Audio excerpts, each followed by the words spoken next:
the first time over 20 years ago. My attorney said when I was going into it, he goes, I don't care what she says. I don't care what you say. I don't care what her attorney says. I don't care what I say. It's about one thing, the fucking money. You got a good one. You had a good one there. And this guy's one of my best friends. So I talk to him. Something always comes up and he goes, it's not about the fucking money, is it? I mean, that's funny. A quick question before we do a transition here. Danny's, I'll bring him in just a second here. J2K wanted to know, when the Bears play in Baltimore and then in Cincinnati, will they stay away from Hallis Hall between those games and practice elsewhere? No. I agree with you. First of all, it's not that far. Unless the weather to Chicago is really bad. Yeah, they're flying back. I mean, they had to go out to the West Coast 2 weeks in a row. Mm-hmm. Then you'd think about staying out there so you don't have to travel back and forth. Right. But, going to Baltimore is an hour and a half flight. Mm-hmm. Going to Cincinnati's an hour flight. Big deal. Yep. Greg, I got a question for you. When this gentleman here was your student, did you flunk him? Oh, God, yeah. It's funny. I think Greg and I got the same divorce lawyer. Well, they all think alike, Danny. That is wild. It's all about the money. It's about the money. It's all about the money. Indeed. How are you guys doing tonight? Good. Doing great. You're being greeted in the chat room as we speak. Greg, can you stick around a little longer? Or just for a couple of minutes because I told you what's all going on. Well, give Danny the headline of what you think the schedule feels like, looks like, and then we'll dive in with him and get his thoughts. Well, what I don't like, Danny, is and I don't know if you've been listening, you got 3 times during the course of the season back-to-back road games, which can be tough. Yeah. But outside of that, you can't control the schedule. So you got to play the games the way they get them to you. So it is what it is. Get ready for them, play the game. Yeah, no, I agree. The back-to-back, 3 back-to-backs. Was it last year or 2 years ago? They had 3 away games right after each other. So I think at least the 3 games away games right after each other. But that it was something I noticed, as well as the early bye week. I tend to not like the early bye week. Well, it's happened before, but this past season we had one of the late ones. Yep. So it's just the way it goes. I think they try to even it up with everybody through the course. So, if you got a late one last year and an early one this year, next year they're going to be right in the middle. So yeah. And don't coaches usually tend to love that middle to late bye week? Because that way, I think the late is hard because you're going training camp into the season for a long period, and then before you get a break. Now, they had a Thursday night game last year early on, so you had that mini bye that helped a little bit. But hey, this is the way they doled it out. There's nothing you can do about it. You've got to prepare your team because they're going to go that's 4 games. They're going to go 13 games and 13 weeks in a row. They're playing a football game, and that's not easy. But hey, nothing they can do about it. Yeah, and the one thing I noticed, I don't know what the consensus was, but like right away, they're Ben Johnson. You're right away. You're in the division. So if you win those first 2 games, man, you're sitting pretty in that division 2-0. But in the flip side, if you lose those first 2 games, some of that early season buzz could be like, oh, what's going on here, blah blah. But the one good news is that Ben Johnson knows his division. He knows these 2 defensive coordinators. They're not new to him. Obviously, there's new players, so on and so forth. But I think that's the one thing I do like is the fact that, he's familiar with the defensive coordinators he'd be facing in Minnesota and Detroit. And I know Kelvin Shepard is new defensive coordinator, but he was on that staff. So it's pretty much, I believe they're going to run the same system. So it's going to be big. I mean, I think those first 4 games, if you get off to a 3-1 start, I think that now you go into that bye of 3-1. I think now you got some momentum and now you can carry on throughout the season. Yeah, no, it's going to be interesting. The whole key is staying healthy. We know that. And they haven't been able to do that in God knows how long. And By the way, you got to keep your offensive line healthy, your defensive line healthy, and your quarterback healthy. You do that, you got a chance. by the way, everybody say hi to my niece Lauren Rose, who joins us in the chat room. She says she Hello, loves Lauren to Rose. borrow, but Hey, Lauren. I think she likes you guys much more than she likes me, because she's always saying, "Hey, when are Danny and Greg going to be on together?" All right, Greg. Thanks very much for hanging out Okay, with guys. us. Have Good fun. luck with all the work you've got. I know you got a kind of a project going on at home. Oh, there. big one. Good luck with that, brother. Okay, buddy. Good See seeing you, you Greg. later. Bye bye. Bye. Danny Shimon, how are you, man? Hanging in there. Just just finished watching some UDFA tape right now, and just jump right into the schedule. So we get ready to pop some videos out on Sherman Draft Scout. As you see right there. Thank you, Aldo, for putting it up there. On some of these UD undrafted free agents that the Bears signed. There are a couple of them that kind of intrigued me. I want to share with the rest of our audience. Before we get into the schedule, can you give me one name of a player of these UDFAs that you've already done the work on, and you say, wow, this guy, because PFF did something on that edge rusher, Carlton, I believe Xavier his Carlton, name. yeah, from Yeah, Cal. they really like him a lot. Have you done him yet? Yeah, I peeked into him. I haven't done a full report on him, but he's got the length. He's got solid size. A little bit stiff in the hips. More of a linear player. So if you line him up wide, I think you give him a straight path to the quarterback. I think he can help you there. But I think he's more of a developmental type where he's got the size, he's got the length. Had 9 sacks last year at Cal, so he was very productive. So I think he's a guy that to keep an eye on. But the guy that really Tysheem Johnson, the safety from Oregon, really intrigues me. He's a kid that a little undersized, but ran a 4.5 40 at the Oregon Pro Day. He's got good athletic ability. Looks like he's one of those like pesky undersized defensive backs. Maybe he's a guy that can make his way on the roster as a special teamer and then eventually get in some of the nickel sub packages. So Tysheem Johnson from Oregon played 2 seasons, first coach seasons at Ole Miss, transferred to Oregon the last 2 years there. So I think he's a guy that to me has got a real sneaky chance. And the next guy I'm looking at is Eccles, the linebacker from North Carolina. Yeah, I've been doing not tape study, but reading up on Echoes. He's got a great story to share and could be a dark horse to make this team as a linebacker or at the very least on the practice squad. All right, let's pop up the schedule here. We'll do it in the calendar format that I'm well renowned for. The orange blocks here are the road games, Danny. And when I was talking to Greg, I said, the home schedule looks really like we could sweep all of our games at home. They look so winnable to me, but it's these road games that have me worried. Do you get that impression too? I'm not as confident as you are about the home games. I mean, obviously, Minnesota is, I know they have J.J. McCarthy making his first career start, most likely right week 1. But remember, a couple of years ago, Jordan Love was making his first career start, week 1. Came in here, Soldier Field, and the Packers, with Justin Fields, and there was a big momentum in that as well. And kind of, the Bears wet the bed there. So I'm not saying it's going to happen, but Minnesota's a tough team. So I'm saying Cowboys are again coming off a disappointing season, but Dak was hurt. He's going to be back. I do expect Matt Eberflus to do something with that defense and or help shore up that interior, that defensive line, and shore up that run defense. So I think they're going to be a tough opponent. Obviously, I think the Saints and Giants are going to be teams that they should beat. Steelers. Aaron Rodgers could be that quarterback, and obviously we know the history there. Aaron at Soldier Field, and how he thinks he owns the Bears, and blah blah blah, and all that stuff. So, that's another quality opponent there, and we can go from there on. You could probably say they should have a better time or easier time of it, but there are going to be some tough games there at home. But for me, like the toughest stretch is going to be that stretch where they go Minnesota.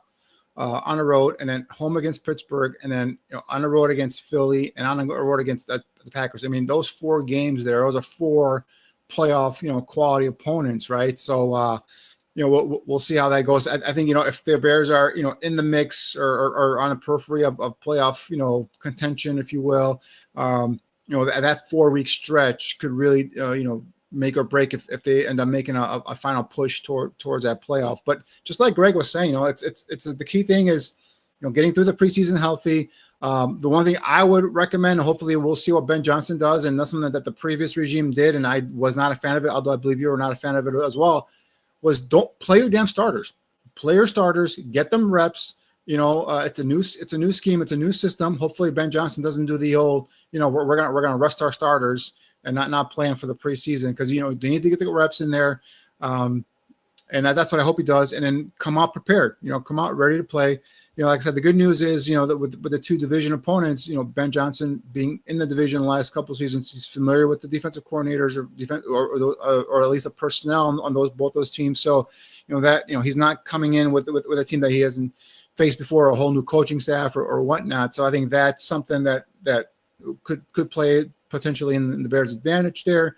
But yeah, tell you, man, the schedule maker said, all right, Ben Johnson, you came out here, talking about, all this stuff in terms of, let's see what you can do here. So, right away, bang, Minnesota and Detroit. So, but that could be a good thing, right? If you come out 2-0, now that confidence in this young team is built, and his coaching staff, it's growing, it's building, and now you can carry football. For me, it's a game of momentum. You can carry that week in and week out. So, hopefully that they come out, 2-0, and then just can carry out do that first four games. For me, if they're 3-1 after 4 games, I think we're in store for a pretty good season moving forward. Aldo, are you there? Oh, well, I wonder if we lost Aldo. No, we didn't lose. Oh. I was muted as always. Man, I've been piling up the mute penalties here.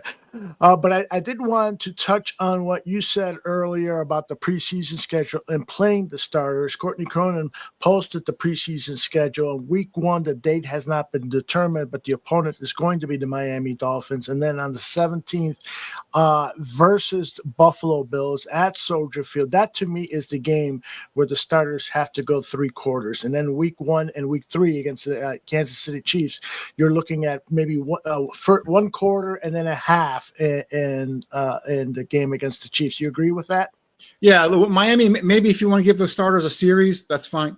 But I agree. But Buffalo, that week 2, that now has, since they went to a 3-game preseason schedule, that's become the traditional. Remember when the SDFC, if they have 4 games, that third game was that quote unquote, like practice game, right, if you will. So I think that week 2 at Buffalo, that's a quality opponent, or I'm sorry, Buffalo here in Chicago, it's a quality opponent. I think you go at least a half with your starters there against that team. And then we'll see if there's any sort of, practice sessions in between teams. I know a lot of teams, staffs like to utilize those in the week practice sessions as kind of mini games, if you will, as well. So we'll see how that's there. But yeah, in terms of the KC game, if that's the one where you want to rest your starters, I'm okay with that. It's the last preseason game, and you don't want anybody to get hurt. Plus, you have a lot of guys on the roster trying to make the roster, give those guys ample playing time. So I'm good there. But I would play my starters first game, at least a minimum of a series, possibly 2. If you want to play more, I'm okay with that as well. And then Buffalo game, at least a half, like you said, although maybe even 3 quarters, I'm good with that as well. And then if you want to rest them against KC, I'm okay there too. Yeah, given this might work out well, given that you've got the bye in week 5, I don't then mind really putting some stress on the veterans during the preseason schedule, because they're going to have a week in a month into the season. They're going to have a week off to replenish their bodies. Now, you got to be careful, of course, because then you've got, 13 weeks of football after that. And so, that's when you start to ease up, I think, on the practices and stuff. I know that Ben Johnson has been kind of talking about being violent, being tough, and really getting callous for the season was a term that Matt Eberflus used last year, and I heard a lot of other coaches use it. So it's kind of like an interim in vogue, I should say.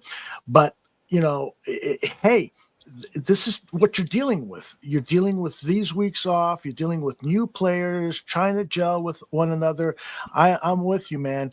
Work them during the preseason, and then promise them that week 5 they're going to be able to relax and get ready for that second part of the season, which is going to be really, really tough. Really, really tough.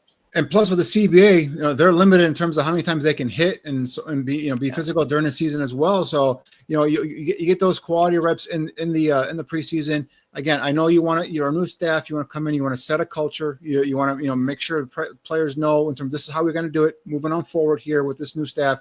And I think you do that in the preseason. And like I said, yeah, I would love to see that. That always bothered me the last couple of years when the starters never played.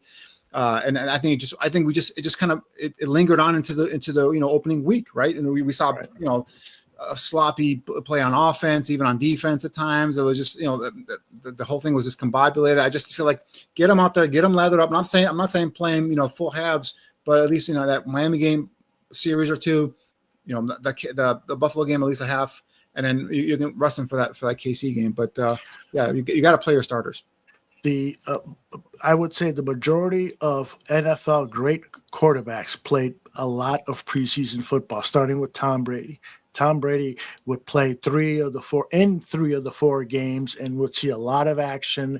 And then Patrick Mahomes is another one that's continuing that tradition on. So let's not be afraid of injury. Let's get out there and get these guys the necessary work that they got to get in. All right. This is a copycat. I'm sorry. This is a copycat league, right? And I think it all started with Sean McVay. I think Sean McVay started a whole thing where he rested his starters and didn't play much in the preseason. And then all of a sudden, next thing you know, and we started doing it. And some of the other coaches started doing it. And all of a sudden, it's like, oh, well, the great coaches are doing it. I'm going to do it as well. So I think that's a trend that needs to kind of be bucked here, if at least for Ben Johnson. Again, new coaching staff. You want to set the precedent. You want to set the culture of this football team, how it's going to be moving forward. And I would love to see him. I hope he plays the starters in the preseason. Right. I think the difference between McVay and a guy like Nagy, because you and I were out to Bears camp when Nagy was the head coach. It was a country club type of atmosphere. Here he is playing quarterback and throwing deep passes. That I don't think Ben Johnson's going to be doing that. Ben Johnson's going to be maximizing every minute that he has with those players. He's going to be tough on them, and it's not going to be you got a winning season in 2018, and now you're giving everybody lots of breaks in preseason. You can't do that.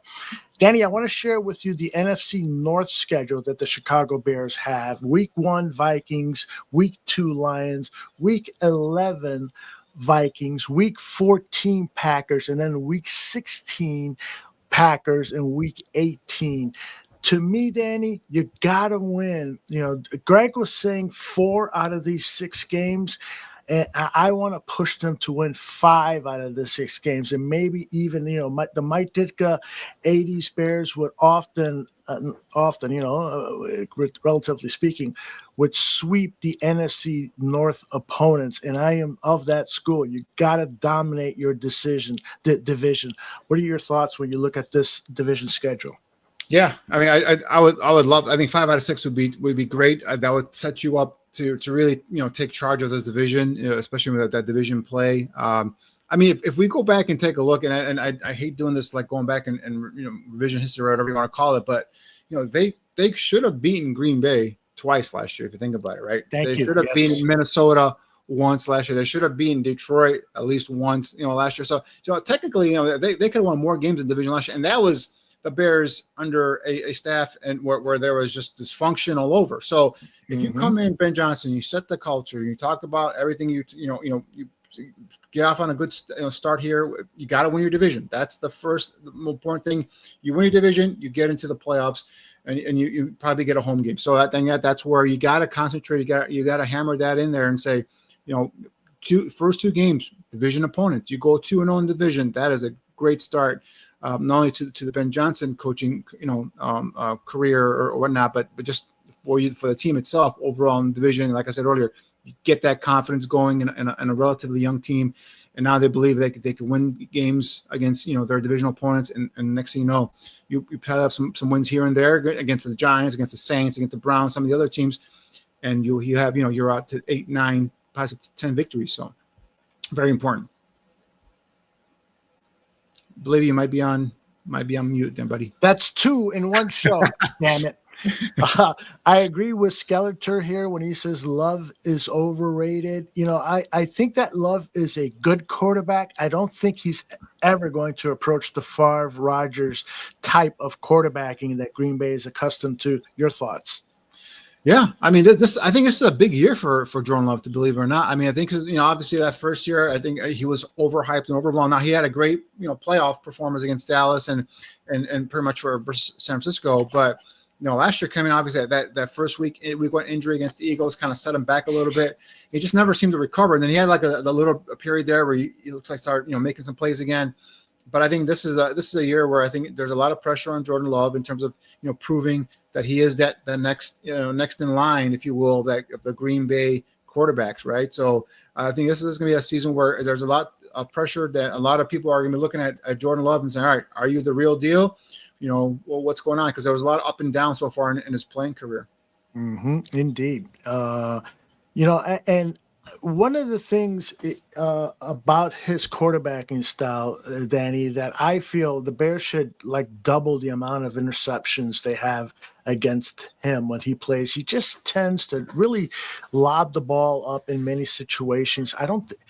Correct me if I'm wrong, but I don't think he's got a fastball that's going to scare any defensive back. I see a lot of turnovers coming in his career as more and more defensive coordinators and defenses, particularly the backfield, start to become accustomed to what he does.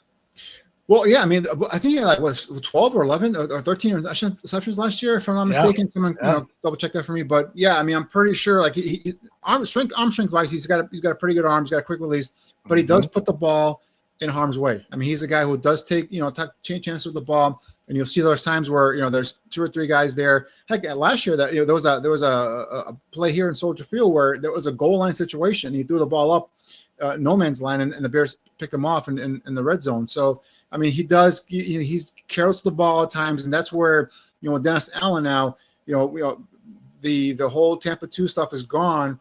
The teams have the book on how to beat Tampa 2. You beat them in the middle of the field. Now with Dennis Allen coming, he's talking about pressing, disrupting receivers at the line of scrimmage, disrupting those releases, giving your defensive linemen a little bit more time for them to maybe get after the quarterback. There aren't guys coming wide open right off the snap. So that's something hopefully we'll see there transpire here. But yeah, I mean, I think just be aggressive, attack him, put pressure in his face. And I think Jordan Love will give you an opportunity to make a play on a football and come away with a couple turnovers. Yeah, man, I saw a story about Elgton Jenkins, who they're moving to center this season, and has not participated in the offseason workouts here, so they might have an issue going on there. More issues, the better for Green Bay. I think he wants a contract extension. He's a Pro Bowl player. I think he's played guard, he's played tackle for them. As you said, they're moving him in center, and I think they're trying to pay him as a center. And he's like, hey, no, I've been a Pro Bowl tackle, Pro Bowl guard. I'm going to be paid, like either guard or tackle money. And they're like, oh, you're going to be playing center. I think that's where that's what they're butting heads there. That's funny.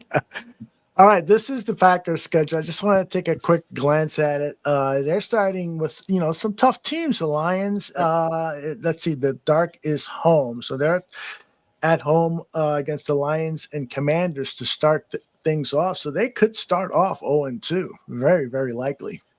I'm not a high on the Commanders this year. So whatever their win total is, I'd go low on that. If you're a betting person. I think last year a lot of things went their way, and we know football things don't always go your way year after year. I mean, look at the Bears and Nagy in 2018.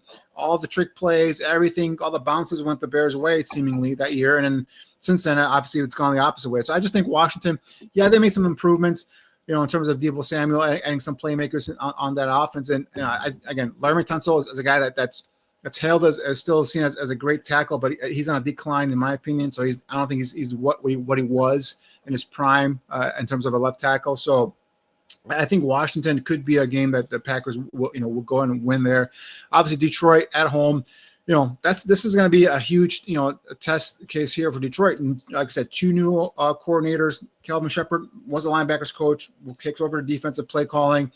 And Chad Warren, takes over in terms of as an offensive coordinator there for Ben Johnson, obviously. But when the hire was made, when they replaced Ben Johnson with Warren, Dan Campbell said that he was going to get more involved in the play calling and in the offense, this year to kind of help the new offensive coordinator. So again, same players, same offensive line, which obviously is the biggest benefactor there. But don't kid yourself. A new play caller will make a difference, in my opinion. Two new coordinators will make a difference, right? A couple of years ago, when the Eagles went and just lost to the Chiefs in the Super Bowl, they lost both their coordinators to head coaching jobs, and then you saw Jalen Hurts take a tumble in terms of his productivity next season. Even the defense, took a hit, and then obviously then they rebounded and hired, their coordinators that just left them now, and Kellen Moore and obviously Vic Fangio. So I think that's going to be huge for Detroit. See how they start off with the new coordinator. So Green Bay has a chance. You said 0-2. I think they have a very good chance of going 2-0. To be honest with you as well, depending on how they start off there as well. So I can see that too. I think roster wise, both the Lions and the Commanders have a better roster than the Packers, but I could be proven wrong. I mean, Matthew Golden is a key figure for the Packers this season. If this guy, the first round wide receiver, comes in and starts a instant connection with Jordan Love, then all of a sudden we could see a Packers team that will be contending. Now look at the tail end of their schedule, Danny, starting with week 12, Sunday, November 23rd against the Vikings, going into the Lions on Thanksgiving, the Bears, the Broncos, the Bears again, the Ravens, and then the Vikings again to finish the season. They're going to have a uphill climb in that last part of the season. Yeah, and don't even bypass the Bengals in week 6, right? That's Bengals week 6. Then they go at Arizona. Arizona should be a tougher team, especially at Arizona. And then they're going to Pittsburgh, and we know how the Steelers, typically are always tough at home. Yep. So I think that's another stretch where that you can see that them possibly maybe losing a game or two there as well. And then obviously the Panthers, they're coming to Green Bay. Panthers should be better than what they were the last couple of seasons, but obviously the proof is in the pudding. We'll see how that actually turns out. So, but yeah, that last stretch you highlighted, Aldo, and also that week 6 to week 8, Bengals, Cardinals, and then Steelers stretch could also be a tough one for Green Bay. Good stuff, Danny. Let's take a quick look at the Lions' schedule. And boy, they came up with a really ugly graphic. It's hard for me to read this stuff. But they're starting against the Packers and then the Bears and the Ravens before they get an easy opponent, the Bengals, and then back to tough opponents, Bengals, Kansas City, and the Bucks. That's a tough schedule leading up to their bye week, week 8, right? Yes, that is tough schedule. And and if you go over further on, you're right. The November 27th, I think that's week 13. It is very hard to read with Green Bay again. I believe that's at Detroit, but then you got Dallas coming in, and we talked about Dallas, in terms of what they may or may not be. Dallas is one of these wild card teams, right? They got the talent.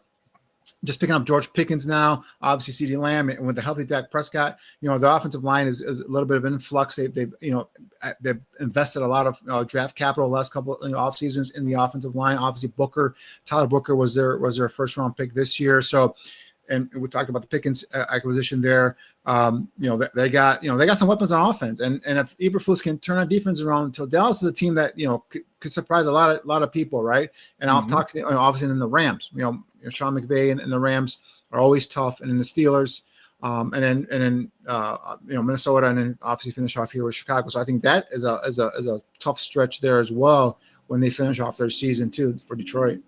Yeah, it's I've been just pushing some buttons on social media with some Lions fans because they're and they should be very confident that they're going to have a great season, but I don't know, man. There's just too many changes there. Greg was talking about it in the first half hour. Right. It's huge when you lose your coordinators. It's very huge. If you can put that up real quick, the line schedule, there was one more thing I wanted to highlight with there. So after their bye week, they got Minnesota, which I believe is on the road, correct? Yep. And Washington, and then Philadelphia. So, and then only the Giants, if you think the Giants are going to be an easy opponent.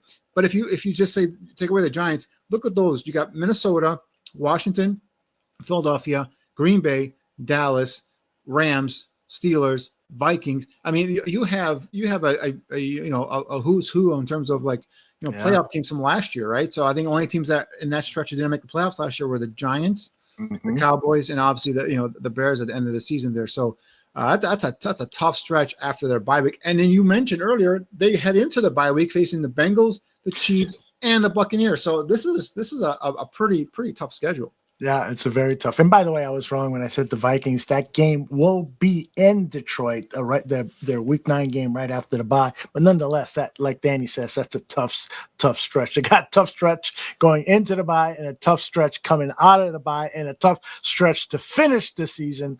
The Lions could be that one team that could, potentially lose 5 or 6 more games than they did last season. Don Burke's going to need a lot of burner accounts.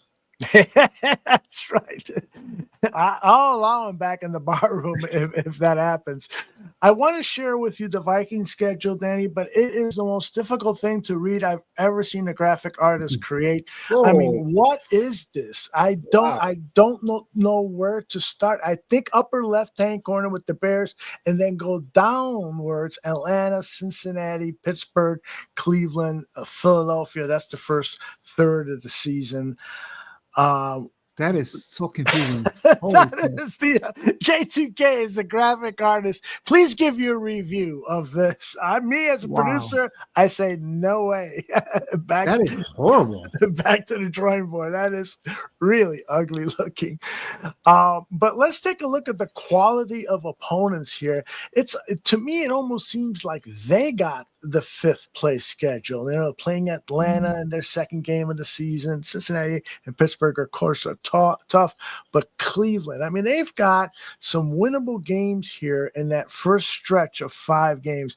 The Atlanta, Cleveland, and of course they're thinking about beating the Bears as a divisional opponent. So they may not have it easy against Cincinnati and Pittsburgh, but maybe not too bad. What do you think?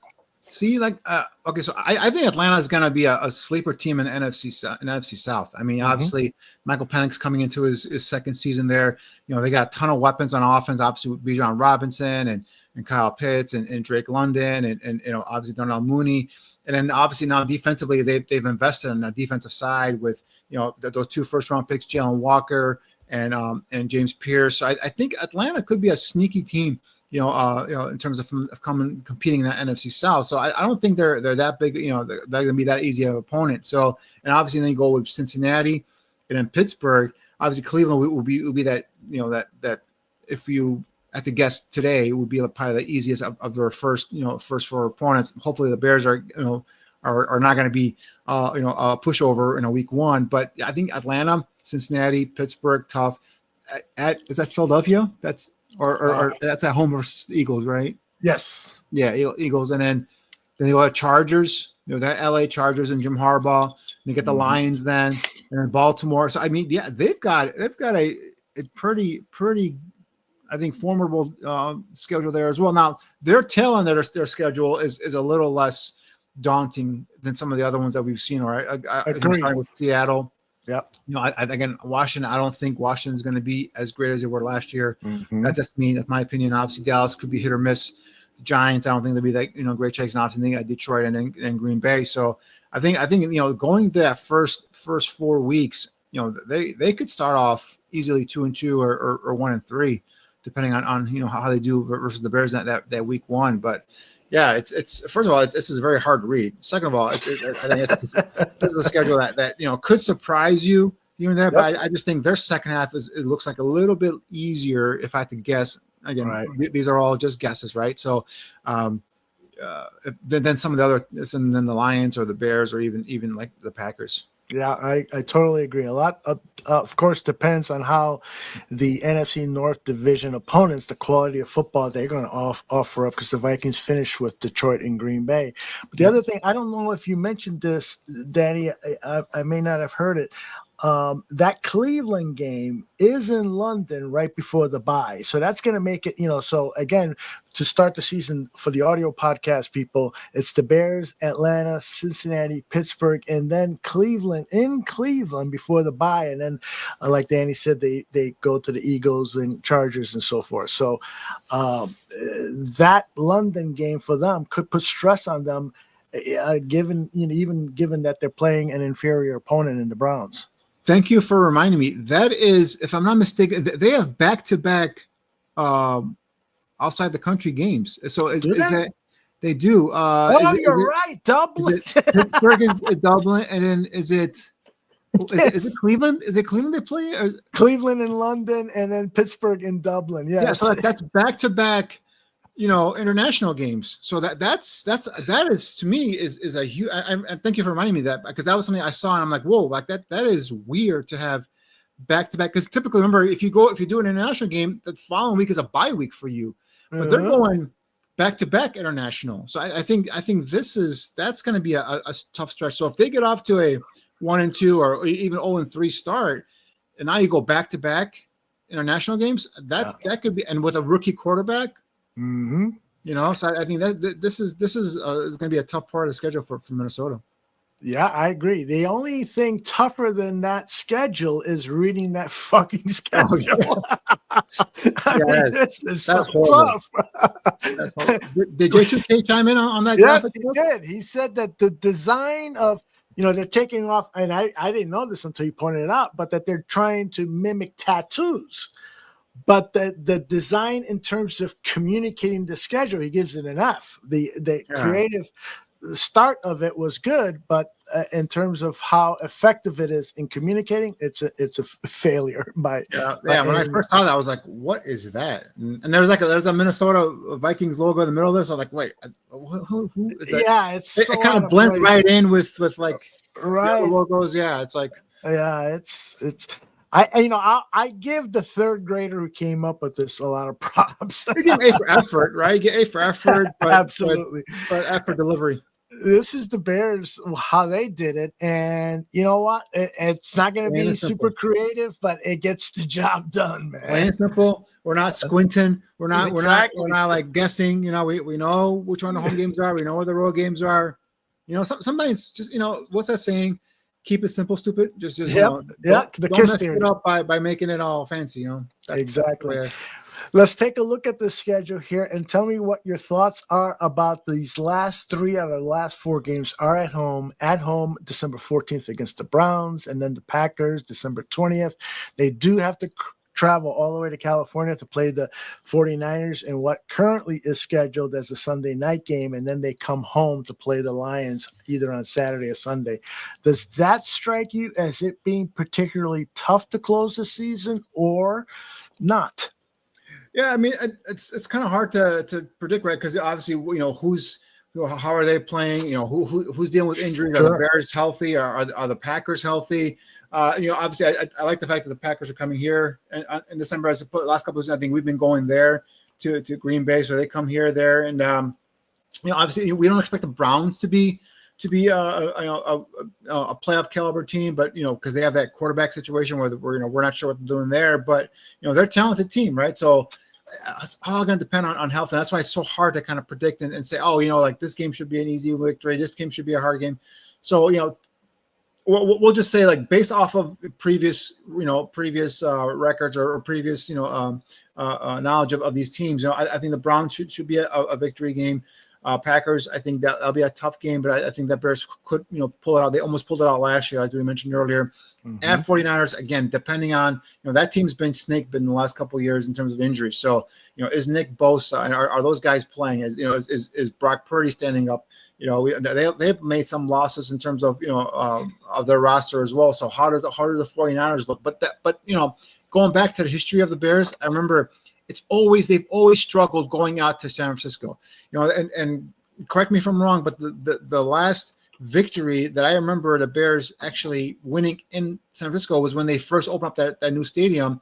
And I believe Mark Trestman was the head coach, and Cutler was the quarterback, and Brandon Marshall had a great game. I think that was the last one, if I'm not mistaken, the Bears actually won in San Francisco. So going out to the West Coast has always been a bugaboo for the Bears, especially going out to the 49ers. So we can just assume that maybe that's going to continue this year. So, if they go 2-2 on those final 4 games, that'll be good. Beating the Browns, maybe beating the Packers. We'll see what happens with the Lions. Are they playing for anything?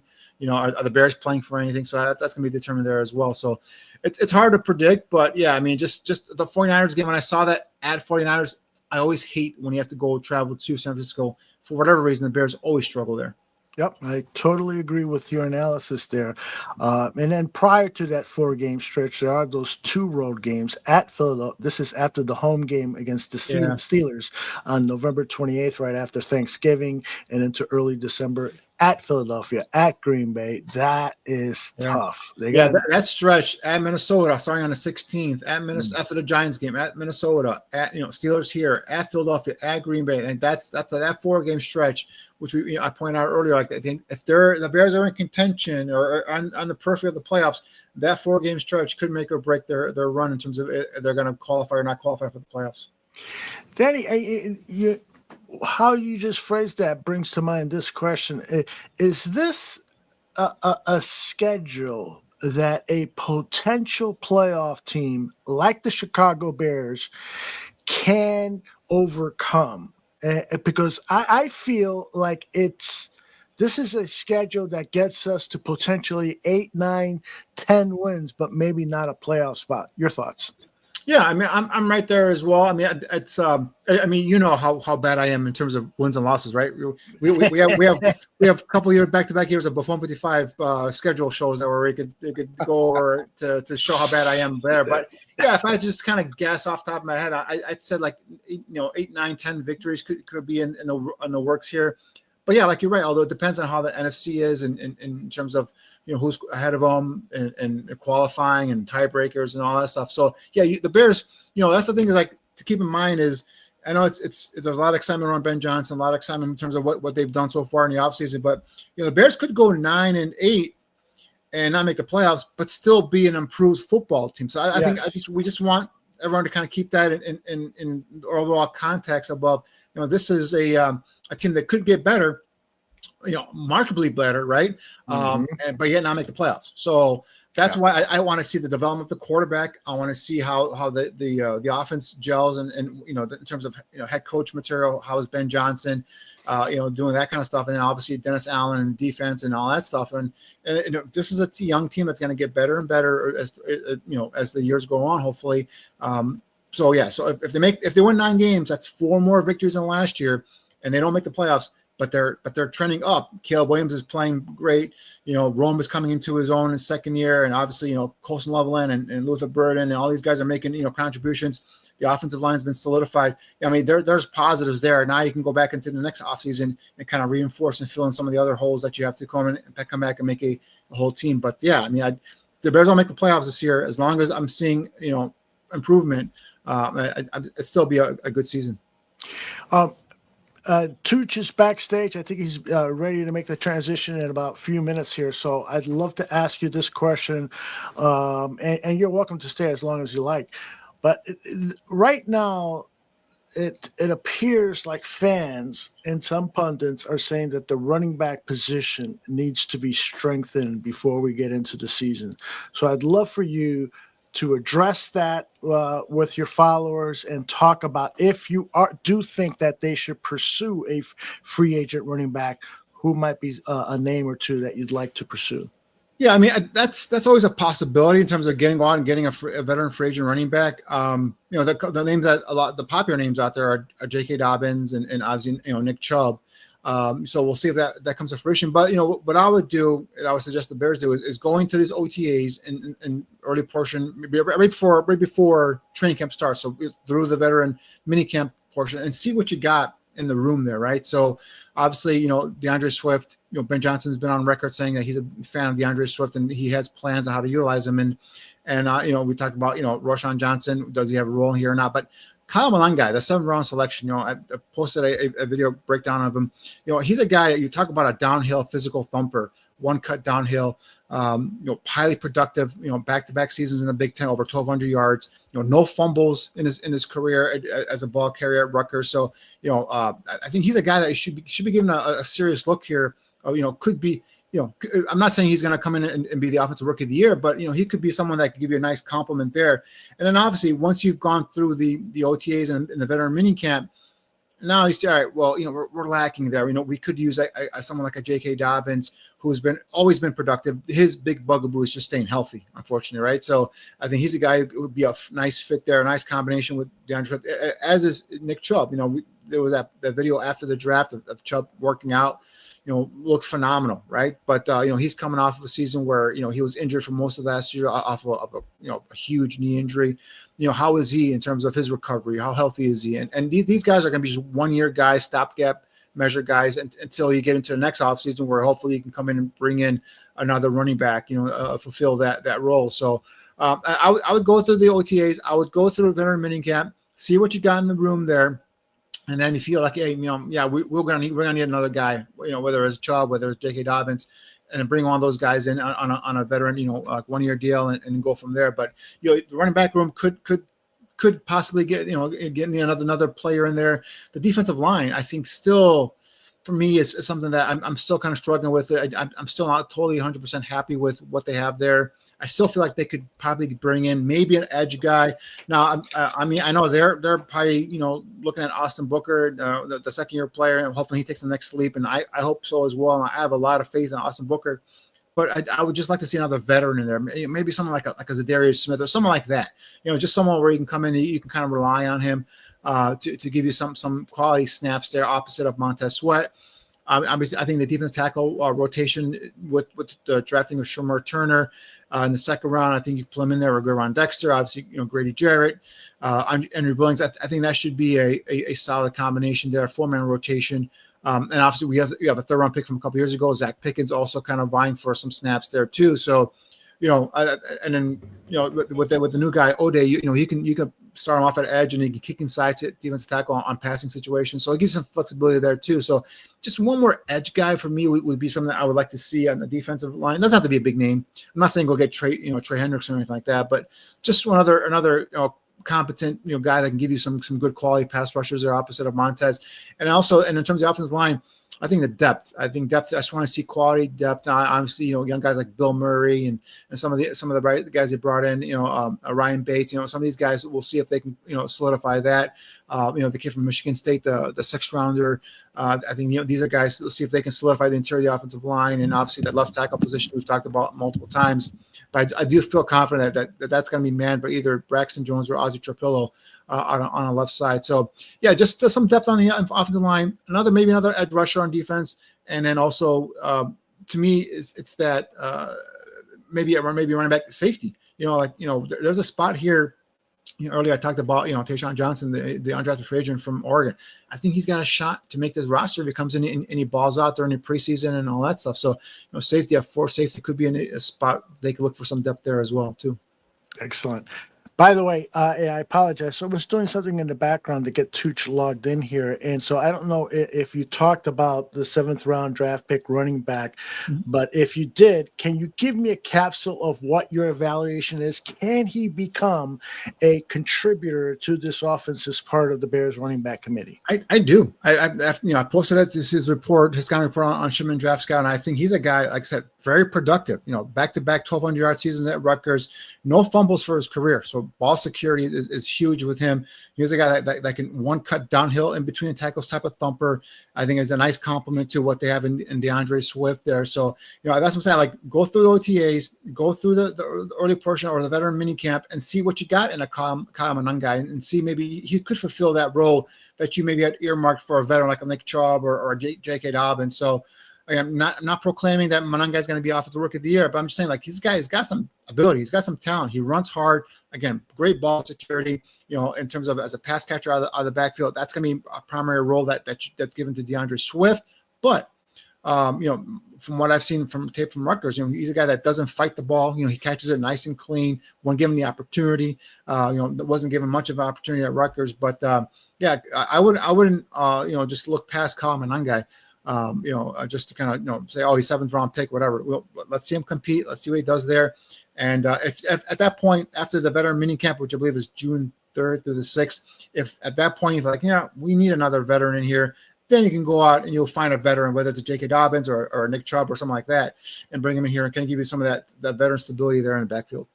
And there might be some interesting names after the June 1st cuts. So we'll keep an eye on that. I want you to respond to what J2K is asking here, or his opinion.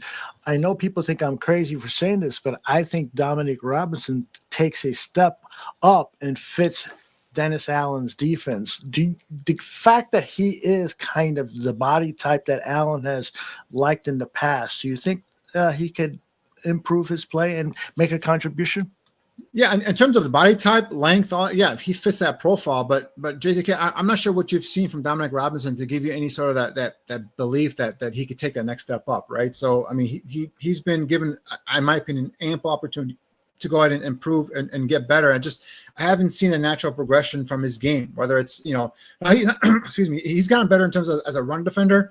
He's gotten a little bit bigger, put on some weight there, but I just, in terms of as a pass rusher, a guy you can, or count on, maybe takes the next step up. It's his new defensive line coach. We'll see what they do here with him here. And that'll be great. If Dominic Robinson can step up, if Austin Booker can take that next step, and you can fill that role opposite of Montez with in-house young guys, that's great. That's perfect. But I haven't seen much from Dominic Robinson in terms of maturation and also getting better progression. His first 3 seasons in the league to have that faith in him. Now, could he surprise us? There's always a possibility that he could surprise us. Although, are you on mute again? You're on mute again, my buddy. I feel like Reggie Jackson. What was it? Was it 3 that he held up when he hit 3 homers in the playoffs or the World Series? Reggie Jackson, remember that? Before my time, my friend. Jeez. Where is Dan Aguirre when I need him? He would know that. Dan Aguirre, by the way, has been attending a bunch of Cincinnati Reds games. He said, I feel like getting back into baseball. He grew up as a Reds baseball fan, so he's been sending me pictures of him and his wife over at the Reds games. He's living the life, that guy. Third time's the charge, Cliff. You're absolutely right. I gotta put some money in the till there. Anything else regarding the schedule or this team that you'd love to get off your chest, and then we'll let you go to bigger and better things? No, I mean, just again, the first thing that caught my eye was that early bye week in terms of the schedule, the early bye week, and also the first 2 games, bam, right away, for Ben Johnson and company against division opponents. So I think those first 2 weeks, in my opinion, are gonna kind of be an indicator in terms of how the season goes. You go 2-0, you're looking great in the division. You go 0-2, now you're a little behind the 8 ball, and you got to kind of work your way out of that little hole you created for yourself early on. So we talked about, maybe going 5-6 or Greg said 4-6 in the division. If you're going to do that, you got to win at least those first 2 games, or at least one of them at the worst case scenario, break even with those first 2 games. So that start is going to be huge for him. And obviously then, talking about what we talked about earlier, although is in the training camp, play your starters, get them ready, get them lathered up in the training camp, let them be prepared for week 1. A lot of times you kind of hear players that play for Ben Johnson or coaches that have coached with Ben Johnson. And the one thing that they always harp on is he's always a stickler for details. And you gotta block at a certain angle. You gotta have your body position, your feet positioned in a certain way. You gotta be able to, in terms of running your route a certain precise way. And then for a quarterback, gotta do certain things. So that takes repetition. That takes practice. And just, assuming that they're going to do it in training camp practices and then the lights come on and they're going to go week 1. That I'm not a believer in that. I believe you got to keep doing this, and you play them in the preseason. Injuries happen. This is football. It's a physical game. You can't be scared. You can't coach scared. You coach scared, your team kind of sees that in you. So that's what I'm hoping for. He gets his team prepared in the preseason, and then once they hit the ground running, and they start off to get off to a good start, and then we'll see where it goes. Danny, you and I have a lot to talk about, and to talk about it here at the Bar Room. One of the topics that I want to get into you in the next week or 2 is just your thoughts on how Luther Burden can unlock the promise of Ben Johnson's offense, because the more and more I start to study what he's done at the college level, who he is as a football player, how Ben Johnson could potentially help use him in this offense, I think that Luther Burden could become a Rookie of the Year candidate. Probably won't win it, but it's definitely a candidate. You stole my prediction. That was going to be my prediction. No. For this. I'm sorry. I'm with you, Aldo. I'm with you. I love. Now, is he a finished product? No, I'm not saying he's a finished product. There's room in his game to get better. In terms of route running and some of the blocking. In terms of blocking downfield for his teammates. But I think, this is the one that we saw that draft day that Antoine Randall was hyped in that draft room when the pick was made. And this is, I said it on draft day on the show we did. I said this is Antoine Randall's project, and he's going to go in and he's going to go in and light a fire under Luther Burden. And I think I love the chip on his shoulder. Some might say it could be an act, or I believe it. This is a highly touted 5-star recruit. He is a guy that's got big play, break a game open type of potential. And that's, you talk about giving the ball, a 5-yard hitch route or a little bubble screen, whatever, and he can take it to the house. So that's what he's got. And I'm with you. I want to see how Ben Johnson utilizes him in this offense and how he, especially if you have these 2 tight ends now with Kmet and Colson Loveland, kind of drawing the attention of everyone in the middle of that field. Now you got one-on-one coverage on the outside. You scheme him open, Burn that is, and he's got that ability to maybe, take it 50, 60, 70 yards. So I am really intrigued by how Luther Burden is going to be utilized by Ben Johnson in this offense. Somebody wants to say hi to you. His name is Johnny Santucci. Johnny, how are you? Making sure I'm off mute, Aldo. Well done. 3-0. What's up, John? I've watched all of the Shimon Draft Scout videos. Thank you, sir. Appreciate your support. Awesome job. Thank you. Luther Burden. I'm going to be talking about him in Bear State of Affairs. Well, that is coincidentally. We're all thinking alike, it seems like, on Luther Burden. And this isn't just fan hyperbole or fan hope. This guy has the credentials to be a really, really special talent. Danny, do you want to stick around for Bear State Affairs and talk afterwards? Or you guys I do have to run, unfortunately. Well, like I said, let's get together soon because we've got Burden to talk about and a number of other topics. So I'll reach out to you soon and we'll get something going, okay? Sounds good. All right, guys. All right, see you, Danny. Bye-bye. All righty. That is Danny Shimon of Shimon Draft Scout. I watched all of them on the new Bears rookies. So excellent. Job, I'm still 2 or 3 behind, so I got to get to work on that. And I know that you've been working on the Bears State of Affairs. Before we go to that, can you kind of tease us as to what's coming up? Bears State of Affairs got a little schedule talk, little rookie mini camp and the rookies, and sort of how all this is kind of coming together for Ben Johnson and the team. I like it. And your immediate reaction, and we'll get into in depth on it after your Bear State of Affairs, but your immediate reaction to the schedule, was it, oh my God, that's tough? Or was it, oh, this is doable, or somewhere in between? Yeah, more doable, more, kind of leaning towards somewhere in between. But, like last year we had a ton of division games at the end of the season, and unfortunately the team self-destructed before that, with the Fail Mary in Washington, and then the team mutinying against their head coach and him becoming the first head coach fired during a season. We'll be talking about that with our grandchildren. I remember the time where the Bears players. All right, everybody, buckle up. It's another Johnny Santucci Bear State of Affairs, and it starts right now. It's time for John's Bear State of Affairs. He got nothing but true bombs about the Bears. He tells it like it is and always has, and he brings it with a little put sass. No shit talking here, grab yourself a beer. If you have to disagree, he's got a decree. Go fuck your fist, cause you're on his blacklist.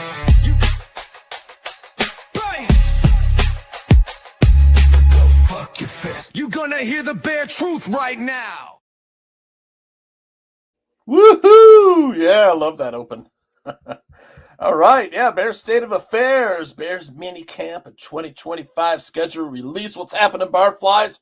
Well, the Bears coaching staff got their first look at all their shiny new rookies at rookie mini camp last weekend, except for number 1 draft pick tight end Colston Loveland, man. Yeah, their tight end kind of sat on the sidelines there. Aw. Yeah. Number 10 overall pick in the draft remains sidelined following offseason shoulder surgery. Big tight end couldn't really participate in drills yet. He missed 3 games for the Michigan Wolverines in 2024 after suffering a dislocated shoulder early in the season.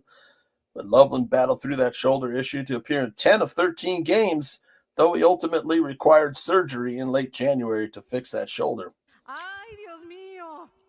Yeah. A little louder, Heidi. Yeah. Yeah, but Loveland used rookie minicamp to get mental reps, which he said are just as important as physical reps. A Bears fan should look for more 12 personnel formations. Under Ben Johnson, the Lions ran 32.2% of their offensive snaps out of 12 personnel last season. That was the third highest rate in the NFL. And make no mistake, Colston Loveland was Ben Johnson's pick. Before he became offensive coordinator, Johnson coached tight ends. He knows the importance of the tight end position. Loveland will fill that Sam Laporta role in Johnson's offense. And as one of only 3 Bears tight ends taken in round 1 of the draft, along with Greg Olson in 2007 and Mike Ditka in 1961, Aldo. I love that picture. Yeah, isn't that great? Yes. Yeah. Bears and Ben Johnson have big plans for Loveland. They'll just have to wait a little bit longer. Among the players turning heads at minicamp was second-round wideout Luther Burden.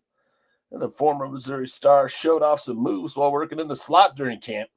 He also showed off an enormous chip on his shoulder, Aldo. I love it. Yeah, when asked about falling to the second round of the draft, Burden wasn't shy, saying, "Everyone who passed on me has got to pay." I love it. I love it too.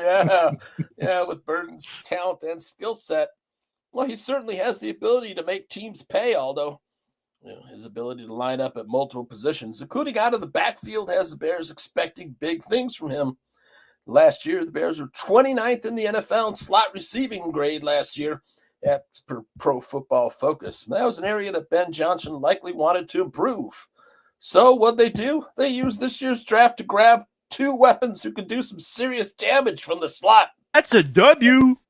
That's right. Luther Burden was 7th in slot receiving grade among all wide receivers the last 2 years in college football. Oh, sweet. And Colson Loveland, he was 2nd in slot receiving grade among all tight ends the last 2 years. Yep. Ben Johnson went and turned a weakness into a strength. Yeah, and another player who also impressed over the weekend was 2nd-round pick Ozzie Trapillo. Yeah, the Boston College offensive tackle is the 2nd highest drafted offensive lineman behind Darnell Wright for GM Ryan Poles. Over the weekend, the 6'8" Trapillo showed good strength, footwork, and technique at minicamp. And can he win that starting left tackle job, though? That remains to be seen. And that training camp battle between Braxton Jones, Kieran Amagaji, and Trapillo, that'll be one to watch this summer. Yeah, how this team comes together under rookie head coach Ben Johnson, that's also going to be something to watch as well. But, yeah, the Bears rookies, they're building camaraderie. That's essential. And the Bears rookies, they look like they're ready to build something special here in Chicago. I love it.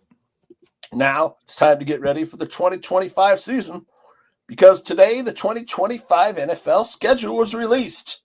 Yeah, let me break this down for you, Aldo. Thank you. Yeah, Ben Johnson and the Bears, they'll need to be ready for prime time quickly. They open the season ready or not on Monday Night Football versus the Vikings. Yeah, there's good news, though. The Bears have 8 victories against the Vikings on Monday Night Football, the most against any opponent. Nice. Yeah, week 2, Ben Johnson will face his former head coach, Dan Campbell, and the Lions in Detroit.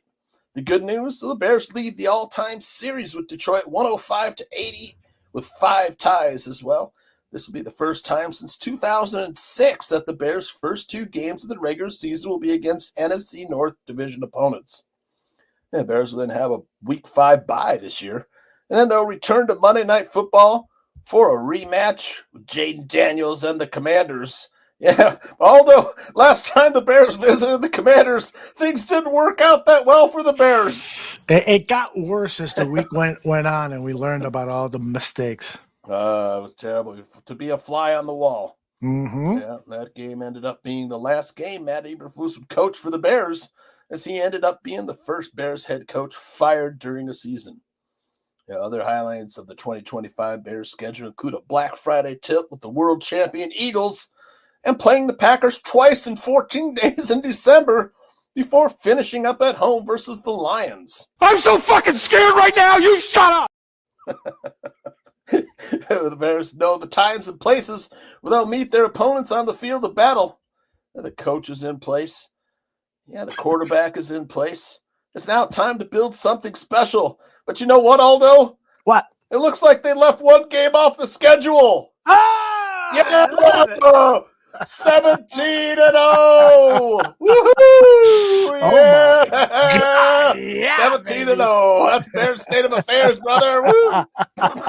I love it. He told it like it is and always will. Listen next week to get an earful of whatever's happening with the Chicago Bears. It always happens here with John's State of Affairs. If you have to disagree, he's got a decree. Go fuck your fist, cause you're on his blacklist. You just heard the bare truth right here and now. John gave it to you straight, cause he's got no sacred cows. If you have to disagree, he's got a decree. Go fuck your fist, cause you're on his blacklist. This was John's Bear State of Affairs. Brilliant Woohoo! work, my friend. Brilliant work. They left Brilliant one work. game off the schedule, although Super Bowl 60. Yeah. Okay, so you're in the handicapping business. You've made a lot Yeah. of money in the handicapping business, and you've lost some, but you've made a lot of Mhm. money. What kind of odds are you putting on the Bears going to the Super Bowl, Man, I'd have to being mark the that. NFC champions? You know, is it 500 to 1? Are Ooh. they in the middle of the pack, or are they towards I'd the put it like top tier? 1,800 or 18-1. Okay, 18 to 1. All right. And But- so I mean, that I don't know. I wonder what the early season odds are to win the search. I could certainly pull that up on VSiN. yeah, pull that baby up See what because the Bears odds. this could be a huge payday if you are a Chicago Bears fan and you like to dabble with the gambling.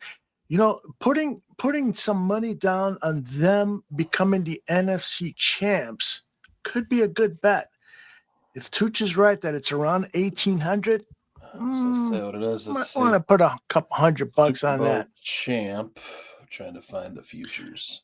As you're finding that, I'm going to share a story with people. Back in 2006, when the Chicago Bears made it to the Super Bowl, a few months earlier, my wife and I were in Las Vegas, and so I put down $300 for the Bears to win the Super Bowl. And so it's coming up, and we're winning playoff games. We beat the New Orleans Saints. I run to my wife, pull that ticket out because we're going to the Super Bowl in 2 weeks, and we could win big. And so she's looking for the ticket. This is my wife, is so meticulous about putting things in their proper places and stuff. She can't fucking find the ticket, and I am losing my mind. When the Bears finally lost that game, there was a sense of relief. As much as I hated that they lost, there was a sense of relief that I wasn't going to kill my wife because I lost out of a couple grand. Well, we're 35-1 currently. 35. Yeah, Cliff says That's that off a little too. bit. Yeah, Yeah, well, but 3,500. you know this team better than the Vegas people, you know, Yep. but 3,500 might not be bad. So what's that? If I put $100 on 3,500, what do I win? $3,500? $100. Yeah, you put $100 to win 3,500. I might do that. I just might do that. Gives me Mhm. some more, you know, something more to root for. See, the Eagles are the favorites at 650 to 1, 600 6 to 1. Bills are next 7-1. Ravens 7-1. Chiefs 7-1. Lions 10-1, 9-1. Commanders are next after the Lions. Ooh. It's 16. I'm seeing 15 Couple of- to 1. Couple of people in the chat room were saying they're just sick of the Washington narrative. Everybody thinks because they had that season last year that they're going to be a dynamite team this year, but there are a lot of skeptics. Where is your mind at with the Washington Commanders 2025 season? Are they going to continue their ascension up the NFL ranks, or could they be stalled, or could they regress as that franchise has been known to do? I think they'll be a decent team. I'm looking for a little sophomore slump, though, of course, from From Jay Jaden. Daniels and Dan Quinn and company. But I think they'll be solid. The Eagles, of course, are still the king of that division. Mhm. But you know how it is after you win a Super Bowl, it's like everybody's gunning for you. And two, players, I'm not saying they're going to relax a little bit and whatnot. They're still competing and whatnot. But they're like, yeah, we won last year. We don't have to win again. Mhm. But playing that many games, and they've played deep into the playoffs now for several seasons. It ultimately becomes very taxing. The Yeah. Chiefs players talked about that. Yep, the Bills have been making it deep in the playoffs as well. The Ravens. Mhm. The Lions. It'll be interesting, Aldo, to see how the Lions do without Ben Johnson. See how that offense runs. I forget. I don't know. I don't know who they replaced Johnson with as offensive I coordinator. forgot the name of the guy. I'm sure but the he's- chat room has it. But Yeah, I'm sure Cliff or J2K will come up with it really briefly. But gotta tell you, Danny Shimon broke down this Lions schedule, Tooch, and this is a tough schedule. I mean, look at Packers, Bears, Ravens to like start the season. Buccaneers. Yeah, and then leading into their bye, they got the Bucks, then the bye, the The Bucs Vikings. beat them last year too. Exactly. They got the Kansas City Chiefs before the Yeah. Bucks, the Bengals before Kansas City. This is a tough schedule for the Lions. I could see them winning 9 games and missing the playoffs just simply because they've gone through so much turmoil. They've lost. They've lost people, coaches and players and stuff. This could be Yeah. a tough season. What's your gut feel on that? Like, I mean, they've got the Commanders, the Eagles, the Ravens, the Bengals, the Chiefs, the Buccaneers. This is tough. What did you just saw the odds a minute ago? Do you still have that up? Can you tell me what the lines are? Not 9-1. I'm seeing a lot of Okay. plus 900. Yeah, I got into it with some Lions fans on social media, just having some fun with them, and I doubt that they're going to be as confident after week 3 about where this team is headed. John Morton is the new Lions offensive coordinator. Kelvin Shepard is the new defensive coordinator. Thank you, Donald Gooch, for that information. Yeah, Donald Gooch, he's had the past few weeks, he's had a lot of good info for us when we don't have it. He's our guy. He's our honorary production assistant. He's like the barroom Siri. That's right. Hey, Donald. Isn't that cool now? You could just say, "Hey, Siri," and she just pops up out of nowhere. Hey, Siri, give me a blowjob. I still haven't done that. All right. So I want to put up the Bears schedule here, Tush, but let me first start with this because you and I come out of that Mike Ditka school. Mm-hmm. Mike Ditka always said, you got to dominate your division. You got to dominate your division. And it worked. What do you think about this schedule? Week 1, Vikings. Week 2, Lions. Week 11, Vikings. Week 14, Packers. 2 weeks later, it's the Packers again, this time at home. And then they finish at home against the Lions. Do you like us winning 3, 4, 5, all 6 games? I would like that, yeah. But I don't know if it's going to happen. But I hear you. the Lions, of course, going with JJ McCarthy. Now, we all think he's going to be good, but I mean, again, this is basically his rookie year because he missed all of last season. So he's basically starting from scratch with the Vikings. So I mean, I'd like to think that they will, pick up where they left off with Sam Darnold. But I think we could easily win 1 or 2. I think we should win at least 1 from the Vikings.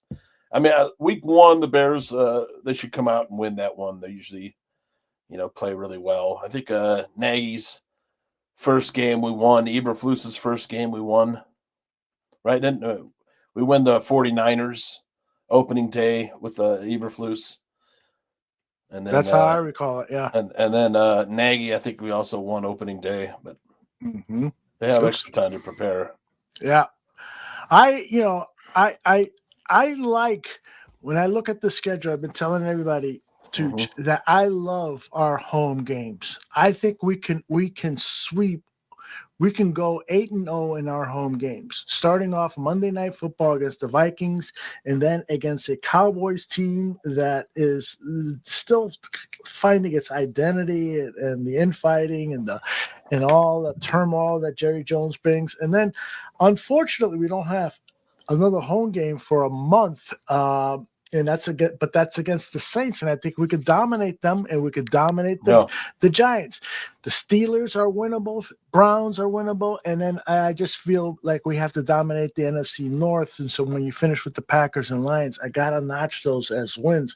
My only concern about this home schedule is that for the first 2/3 of the season, it seems like we're on the road more than we are at home. And part of it has to do with the week 5 bye and 2 straight road games twice, week 8, week 9, and week 4, week 6. That worries me. I don't like having the bye week that early, but it is what it is. It's awful. It's awful. And J2K and a bunch of people have been putting up in the chat room that the analytics say that the later you have your bye, the more successful you are in the playoffs, particularly teams that have had byes in week 12. I think it was J2K or Cliff that put that up. So, yeah, this is an unfortunate thing that their bye is so early. I like coming out of the bye Monday Night Football. We get to play the Commanders, so have an extra week to prepare for that one. But that helps.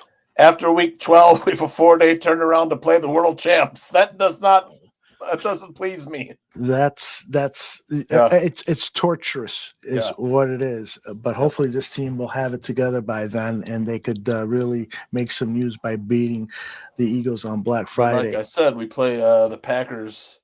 In like this, within 2 weeks, we play them twice in the span of 12 days. Right. Yep. But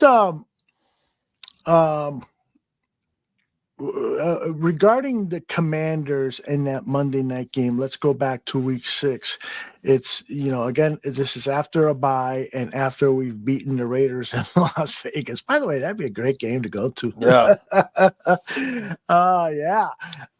But, you come home after being on the other side of the country, and then you come home for a few days, and then you head over to Washington.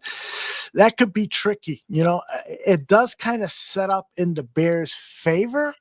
But man, I'm telling you, speaking strictly as a Bears fan, Tooch, if they get humiliated by the Washington Commanders on Monday Night Football, week 6, I'm going to be sick to my stomach, brother. Yeah, I think they'll be totally fired up for that game, though, after last year. I hope so.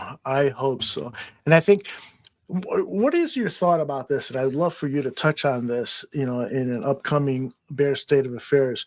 But the mental makeup of Caleb Williams, I'm hearing more and more people say things like Justin Fields is a better leader. I'm hearing things like Caleb is too distracted with there you go. What are you talking about, Aldo? Being a fashion icon and stuff. And he's professed that he likes to get away from the game and so forth. He's not your Mike Ditka type quarterback where he wanted the quarterback to constantly be thinking, drinking, and eating football. What do you think about Caleb and this year, and do you think that's going to play a big factor in those questions about his leadership capabilities? Yeah, I think you're right, Aldo. I mean, look, one, it's his sophomore season. But 2, I mean, Ben Johnson, man, this is a guy that's he's gonna try his best not to let that shit happen, Yeah. He's very demanding. I think what is it? Ian Rappaport had an article back, I don't know, a while back when the Esquire article came out.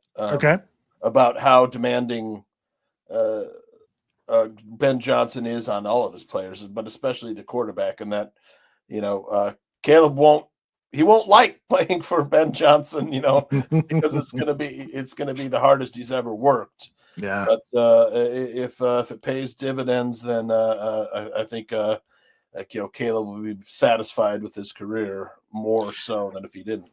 But it's interesting to me that this quarterback that the media built up to be this wonderkind has never. There was a guy on WSCR radio today, and I caught the interview in the middle, so they didn't do a good job of telling us who they were talking to. But it's a guy named Sean Ellison, I believe, and he's a quarterback guru, and he was touting how Poe's really missed on Jaden Daniels, that coming out of college, it was obvious that Daniels was the better of the two quarterbacks because he played on time. 3 steps, back foot, throw.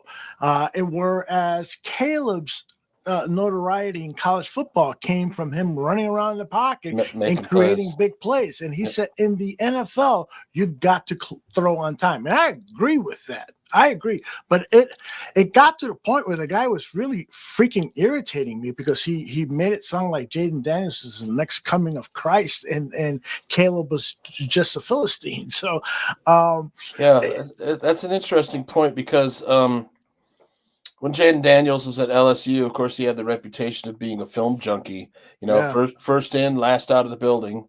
Okay.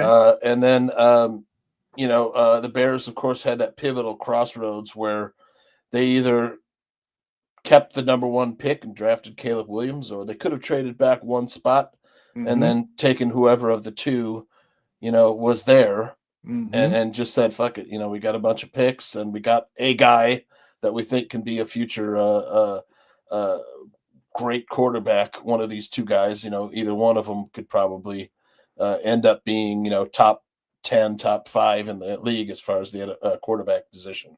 But they made their decision. They went with Caleb Williams, and they haven't looked back.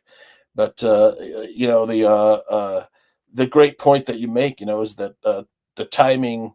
3 steps, get rid of the ball. It's got to be on time. JT O'Sullivan in quarterback school, he always talked about that, both the Fields and with Williams, talking about ball's got to come out here, and we'll see. I mean, players like Brett Favre took a while to tame and get into that rhythm, and they would run around and make plays a lot like Caleb and Aaron Rodgers as well. Took a few years before he was able to harness, the timing and the big playability. So that's really what Ben Johnson's got. That's the job that's before him right now with Caleb, is to get the timing, and then when a play breaks down, then uses his escapability and his big playability. Visual Joe says all the 3 best quarterbacks in the NFL, Mahomes, Allen, and Lamar, all play off schedule. And I will debate that. Mahomes plays 80-90% of his plays on time. When he gets into trouble, he's got the ability to avoid the pass rush, much like Aaron Rodgers did. They have different styles and body types, but he can extend plays when he gets into trouble. And so, but for the most part, he is playing on time. And I think that when Josh Allen started to become a better player in the NFL, when he started to adapt the on-time mentality and making that a priority, clearly all 3 of these quarterbacks have the ability to run very well with the ball. But when they are playing their best quarterback, they are throwing on time. Mahomes more than Allen, and Allen more than Lamar is how I see that. By the way, we got a guest in the house. Tooch, you want to take a guess as to who it is? My buddy has got a great shirt on today. Oh, yes, baby. Look at that shirt. Yeah. I did, man. Yeah, that's a nice one, man. It's got the jersey sleeves, too, man. I know. Just like Brian Johnson, man. As soon as I saw it, I was like, I got to get that shit, man. That's fantastic. I love it. Yeah. And that really stands out, man. A nice stripe detail, yep. Donald says, electric. Yeah. Favorite AC/DC song? Go ahead. Oh, that's tough. Yeah, favorite Bon Scott or favorite Brian Johnson song? Because I feel like that Brian Johnson. Yes, you're right. Yeah. Brian Johnson. He was my favorite. I would say, man, that's tough. That's tough. Back in Black. Back in Black? Yeah. The album. I mean, the whole album is fantastic, but that song is probably my favorite. Yep. I really dig it that you are a big fan of that era of rock and roll. Yeah. I mean, I don't know if a lot of people your age are, because you're in your early 30s, right? Or late 20s? Yeah, I'm 35, going on 36. But I think it's more or less my family growing up. Like, my dad was always big into this kind of music. My stepdad was always big into this kind of music. My mom listened to music from like the 70s, like the disco era. She was all into that kind of shit. So I've got extensive background listening to that era of music, Yeah. just from growing up in my family and stuff mostly, but also because I have a huge appreciation for it. I love guitar playing and drums. I have a drum set in my garage I like to jam on every once in a while. Awesome. So it's like, I grew up loving it. I played sax when I was in school, when I was younger. So just always had a music background. Now, your twin brother, by the way, for those people who don't know Jeff Willis, he is the co-host along with his twin brother of the Willis Twin Towers podcast, Fridays at 7 p.m. Central, and they cover the week of the Bears and talk about other various topics. 99% of it devoted to Chicago Bears. So, Jeff, did Tim play music too? Did you guys rock out playing together? So it's weird because initially when we first started playing music, so really we always like kind of messed around, like playing on because my aunt had a piano, a grand piano, like a really old one when we were growing up. And we'd go over there and mess around on it every once in a while, play on our piano and like different stuff like that. We had an uncle who had guitars. We just kind of messed around. We didn't know how to do anything, but we'd mess around with it, and then we actually got our musical start in 7th grade. That's where junior high started where I grew up. It didn't start in 6th grade, it started in 7th grade. So Tim and I, when we first started at that school, they offered music class, and actually Tim started playing drums and I started playing sax, weirdly. So we started our backgrounds differently. He had our background in percussion. I actually learned how to read music and things of that nature. So awesome. That's great. I played sax through high school until I was a senior when I moved, and I quit band because for a lot of different reasons, but it was just a bad time for me. But in any case, I played all through high school until my senior year. And then Tim also played drums through high school up until, I want to say I think he stopped his junior year. I'm not 100% sure on that, but really we just kind of stuck with it. Tim still plays some drums. He'd probably tell you he's better than me, but I don't know about that. He's got a background in it. He was trained in it. So it's a little different. Everything he's better at than you. You're right about that. You're right about Eating, that. wrestling, anything. But the problem with the whole thing is he's wrong. He's always wrong about that. I love it. I love it. All right, Jeff, let's get you into this conversation about the schedule. We had Greg Gabriel on for the first 30 minutes and then Danny Shimon for about 45 minutes. Tooch just issued up another great Bears state of affairs, and then we started talking about the schedule. I want to get your reaction, Jeff, just when it was out and you finally said, all right, this is the official schedule. Now I can really seriously think about it. What was your reaction to it? Honestly, I had a couple initial reactions, and one of them's a little on the negative side, so I'll hold that one off for a minute. But okay, I feel like, honestly, it's not a bad schedule. I like that they have a lot of primetime games because I like being able to watch the games in primetime. I think having the focus and the spotlight on you should be a good thing. If it's not, that says a little bit more about you than it does about the schedule in and of itself. So I was excited to see they've got the 2 Monday night games. They've got the Sunday night game. They've got the Black Friday game. They've got the game. What's the other game they play in prime time? I think it's a Saturday game. But there's a whole bunch of them. The one thing I would say is I think it's interesting that they lined up. I don't know why they keep doing this. They lined up the 2 Packers games really like almost one after the other at the end of the season. And I feel like they've been doing that a lot lately. It might just be me, but I do feel like that's the case. But the other thing that kind of bothered me, and this is, I'm going to catch some grief probably a little bit for saying this. And I don't want to say this in a negative light because my hope is that this does not happen. But the fact that they play Minnesota and Detroit back-to-back to start the season is a little worrisome to me. Detroit's still a very good team, and you got to go on the road to play them. Now, obviously, the Bears are going to be fired up for that game, I'm sure. But still, it's a little worrisome there. And, you play Minnesota to start the season. That's a very good team, too, a playoff team that you're starting the season against. So even if my problem with the whole thing is, my point to all this is, if you start slow for whatever reason and the Bears start 0-2, that's a little scary to me. It's going to scare a lot of people off. But at the same time, I'm not that concerned because if you start 0-2, it's a new regime. Everybody's got to gel. You got new pieces on the offense and the defense who all got to come together. So I feel like if I just don't want everybody to freak out if and when they do start 0-2. I'm not saying they will, but they could. You know what I mean? Right. So if that happens, I don't want everybody to freak out and say, "Oh my God, the season's lost," because it's not. Well, and let me allay any concerns you have about that first game against the Vikings by saying this is something that J2K posted a while ago, is that Ben Johnson, I think in every game that he's played against the Vikings defense, his team has scored at least 30 points.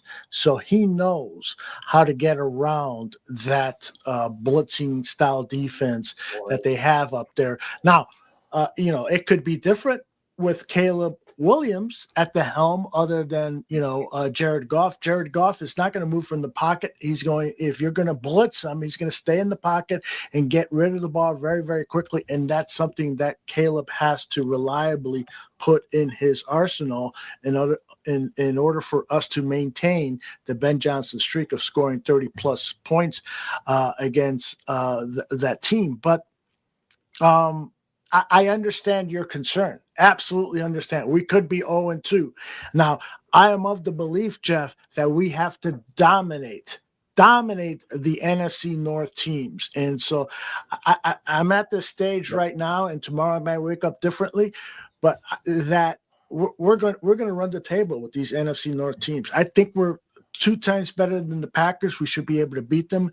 The Lions are going to be tricky, but I have trust that Ben Johnson's going to outsmart Dan Campbell. And then the Vikings, I think, are in a transition year. They're going to be starting that game, Jeff, on Monday Night Football with basically a rookie quarterback, J.J. McCarthy. So, Tooch, where's your confidence level that they're going to be at least 1-1 and maybe even 2-0 before the Cowboys come to town? Well, with the Vikings, yeah, I think for sure that we should be 1-1 at minimum those first 2 weeks. Mm-hmm. That Lions game in Detroit's going to be tough. We always play the Lions tough, though. We do. We should win that week 1 opener. I know it's Monday Night Football, but these players want to make an impression with Ben Johnson. They'll come out fired up for their new coach. They have extra time to prepare for this game. Is there only 2 preseason games this year? No, there's 3. 3. Okay, so Cronin, so Miami was the one I was missing. Okay, they haven't listed the time. Okay, correct. Yeah, the Bills, the Chiefs, and the Dolphins. Those will be the Bills and Chiefs. That's some good practice games there.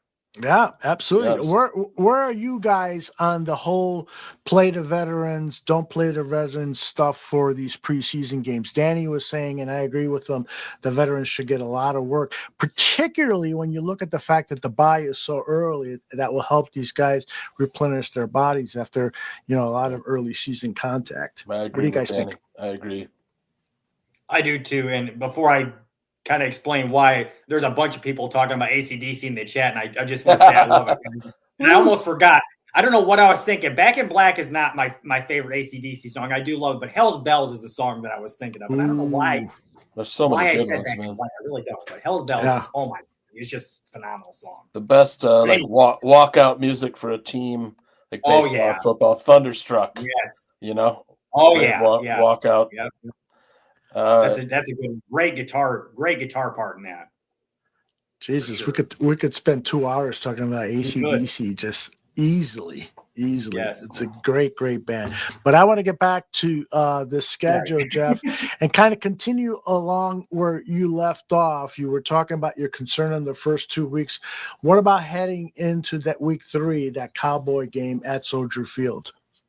Yeah, I think that is a very winnable game, I feel like. And I really think that the players on this team are going to have it out for Flus in week 3. I really do. I can't wait.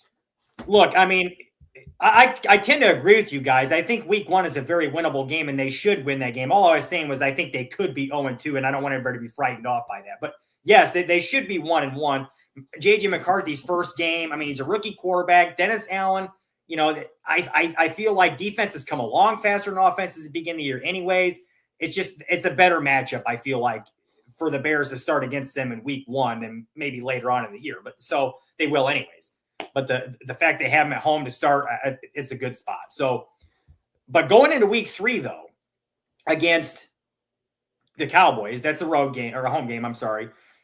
and Flus is coming into town. Like I said, I feel like the players, especially after that Esquire interview that Caleb Williams had, where he was talking about how, I mean, he basically admitted that the locker room had lost Flus after that game in Washington when they lost on the Hail Mary. We all kind of saw it happening at that point, you know. Yep. We all, especially because of that doubling down on that play before the Hail Mary, I think was really what caught everybody and irked everybody the most. So the fact that he's coming into town in week 3, there's almost going to be like a personal vendetta. I think that they want to get this thing. They want to make sure they take care of business here. Yeah. So the offense, I feel like by week 3, they should really kind of maybe not really have their identity set by them, but maybe start to have a better idea of what this offense is going to look like the rest of the year. And I think they understand Flus's defense. The players understand how he thinks. And also, you know, Ben Johnson understands how his defense plays as well. So he's going to have an idea how to attack this. And also at the same time, I have actual doubts about the way he's going to deploy Micah Parsons personally. I think it's a really interesting situation for him to be going to Dallas. I think he's going to improve the defense absolutely because he is a good defensive coach. He's shown that. But I think again, I will be very, very, very interested to see how he deploys Micah Parsons in his defense because I'm not sure that he can just rely on putting him on the edge all the time and playing him that way. So we'll have to wait and see. I'm not sure what he's going to do, but I don't think he's going to deploy him in the most I guess he's not going to use him in the best way he can be used, the best ways he could be used to maximize his talent.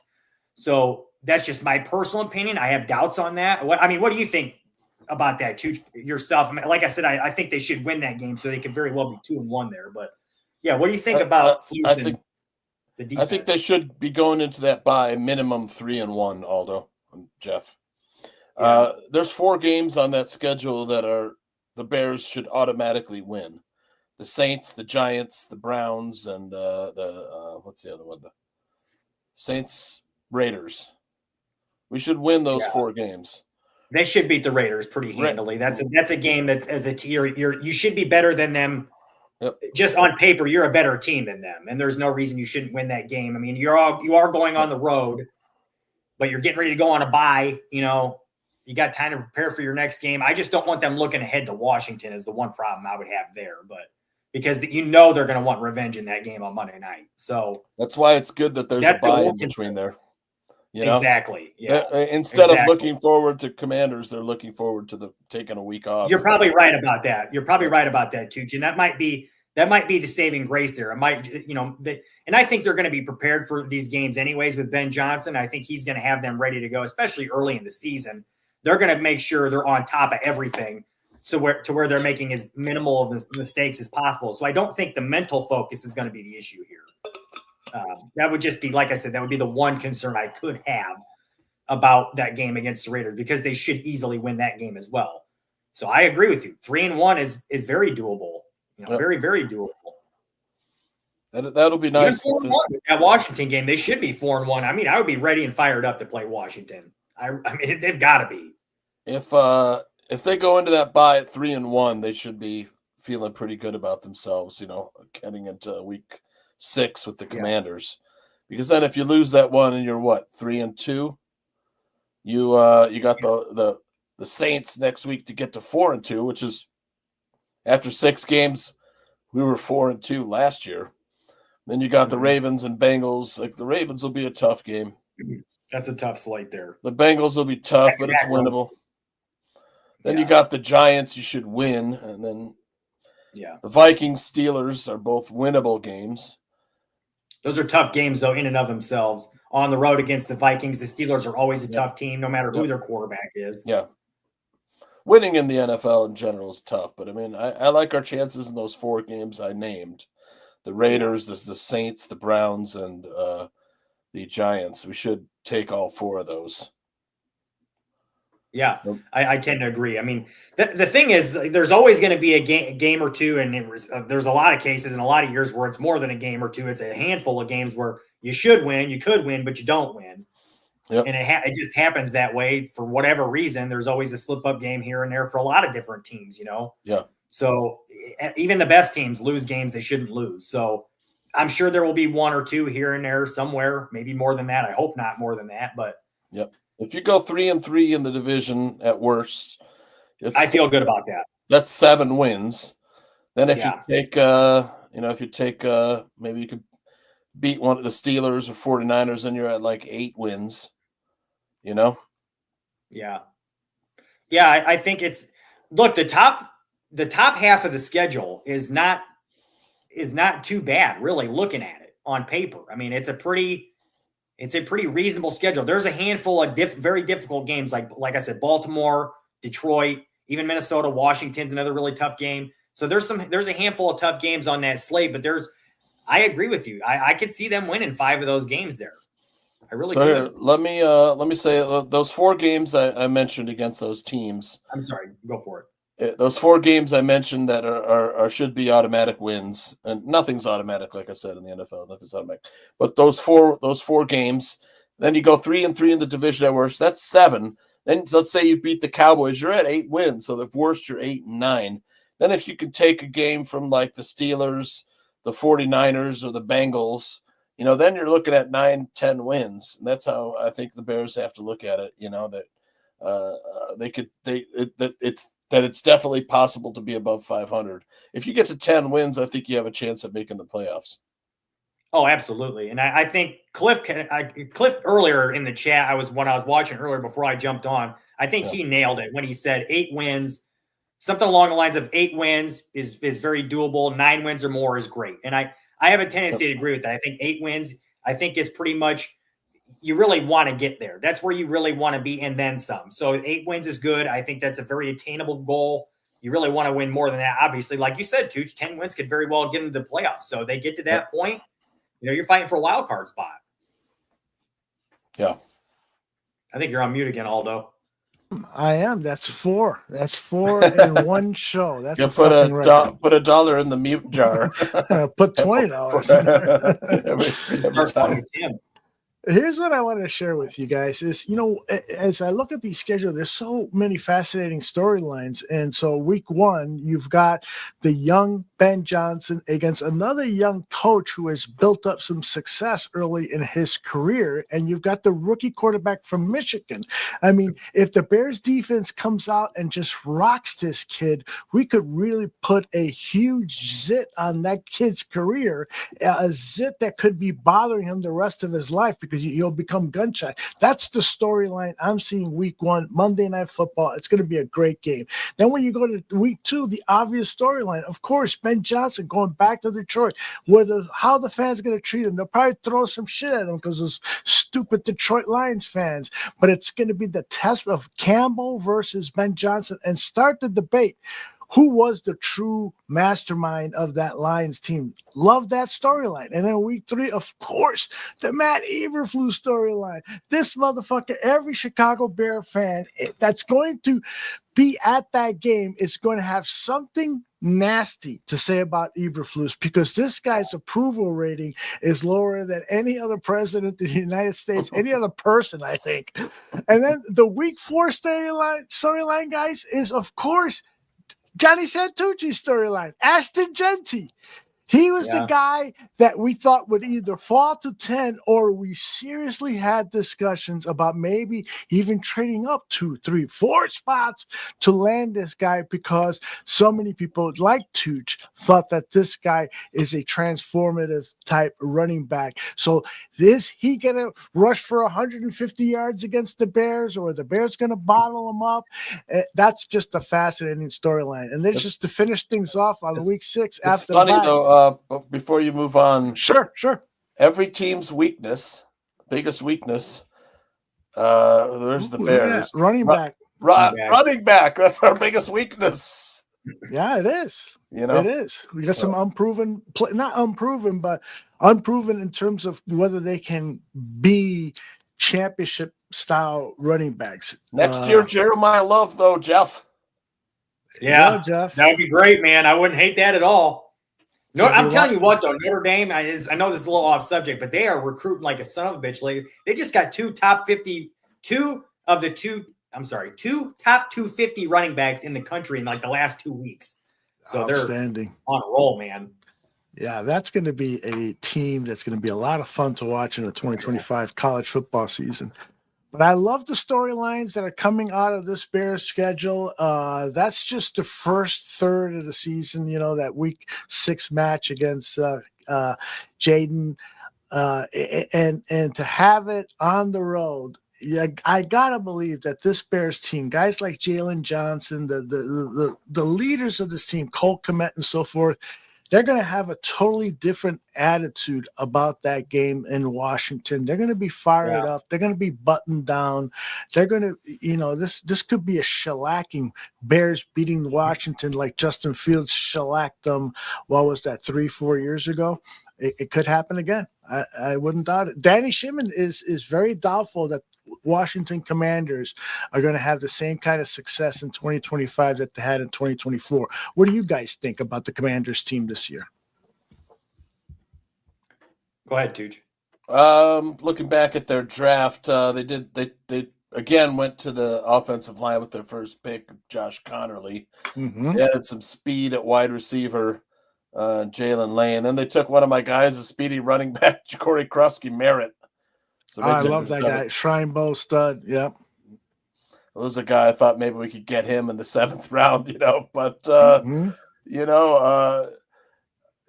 think let's see, I forgot. I want to look at their roster because didn't they sign or get someone to be opposite of on the pass rush, Terry, I believe. Terry McLaurin too. They get a wide receiver opposite. I can't think of this right now. Okay, well, I can't think of his name either. Let's see, Washington. I can't think of it for the life of me. But they, I will say this though about Washington is Adam Peters came over from San Francisco, their GM. I think he's doing a good job over there. I think they have Debo. Debo, that's who it was. Yep, Debo. So again, San Francisco, there's the connection right there. So, I feel like I do agree with you guys. I think there's going to be a bit of a drop off. I'm not sure if you said that, Tooch, but I do agree with you, Aldo. I think they will drop off a bit, take a bit of a sophomore slump, so to speak. I wouldn't be surprised at all to see Jaden Daniels have the kind of, I don't want to call it a drop off, but maybe not be quite as stellar as CJ Stroud had as a rookie year going into his sophomore year. So I still think they're a very good team. I think they're a very good team, a very competitive team. They're probably a playoff team, but I don't think they will be quite the Cinderella story they were last year. Mm-hmm. Yeah, there was a stretch of games, Aldo, where the Commanders didn't punt at all for five straight games. Right. They didn't need their punter at all. They would go for it on 4th down. What's going to be the most interesting thing with the Commanders for me is to see how the offensive coordinator is going to switch things around, because the first half of the season, Jaden Daniels and that offense were red hot, especially like around week 4 or 5 when McLaurin finally started seeing passes go his way and he was breaking things and stuff. But then the second part of the season, Washington had ups and downs. It seemed like defensive coordinators are trying, catching up with what's the offensive coordinator's name? He was at USC. Cliff Kingsbury. Cliff Kingsbury. It seems like they started to catch up, so it's going to be interesting to see how they start 2025. Are they going to start hot again, and are they going to continue that hot streak, or have defensive coordinators kind of caught up to what Kingsbury and Jaden Daniels are doing? That's going to be fascinating. Yeah, that's an interesting point. I was just going to say, and that's the thing too, is defenses, these coordinators, they're not dummies, man. They have a whole year of tape now they can watch of this guy and start to make a plan of how can we slow this guy down? How can we stop this offense a little bit? And like you said, Aldo, Kingsbury, he's been in the league before and he failed as a head coach in Arizona. And defensive coordinators had caught on to his offenses and started to figure him out a little bit. He came back now as a coordinator and has had success. So I'm going to have my eyes on that too. Is he going to continue to grow and innovate, or is he going to be caught on to again by these coordinators? They're going to slow him down again. Right. Yeah. What makes that offense tough, though, is Jaden Daniels' ability to, use his legs to extend the drives. Mm-hmm. That was really, and then of course they had a decent running game, and the tight end was really good. Zach Ertz last season had a great year. Yeah.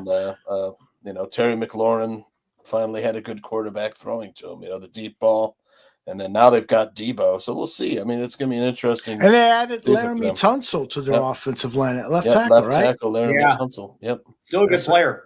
Yep. Yeah, he's still good.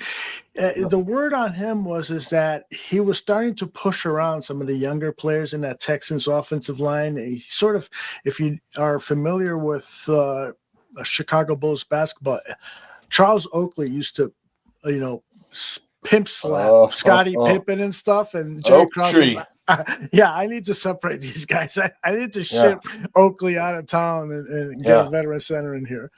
Yeah. But yeah, I love how that first third of the season is shaping up.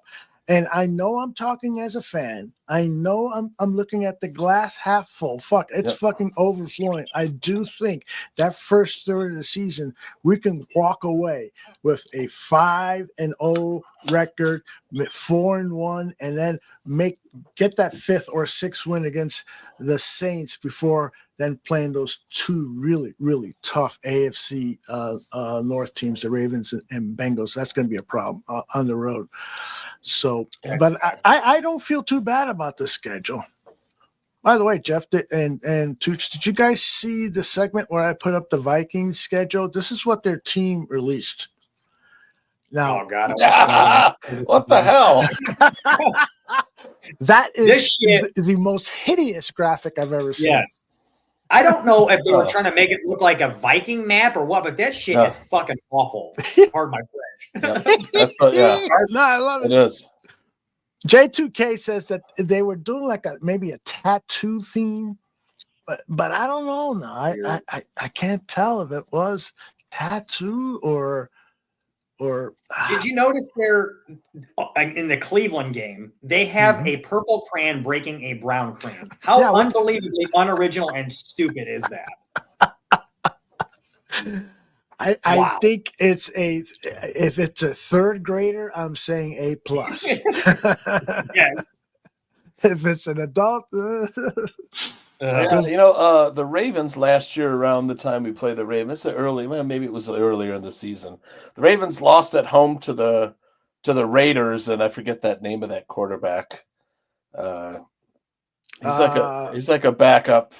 He was on the Colts last year too. Colt Minshew? McCoy? No, Minshew, Gardner Minshew. Gardner. He went into Baltimore, and the Raiders sucked last year. And they beat the Ravens at home. They couldn't stop Gardner Minshew.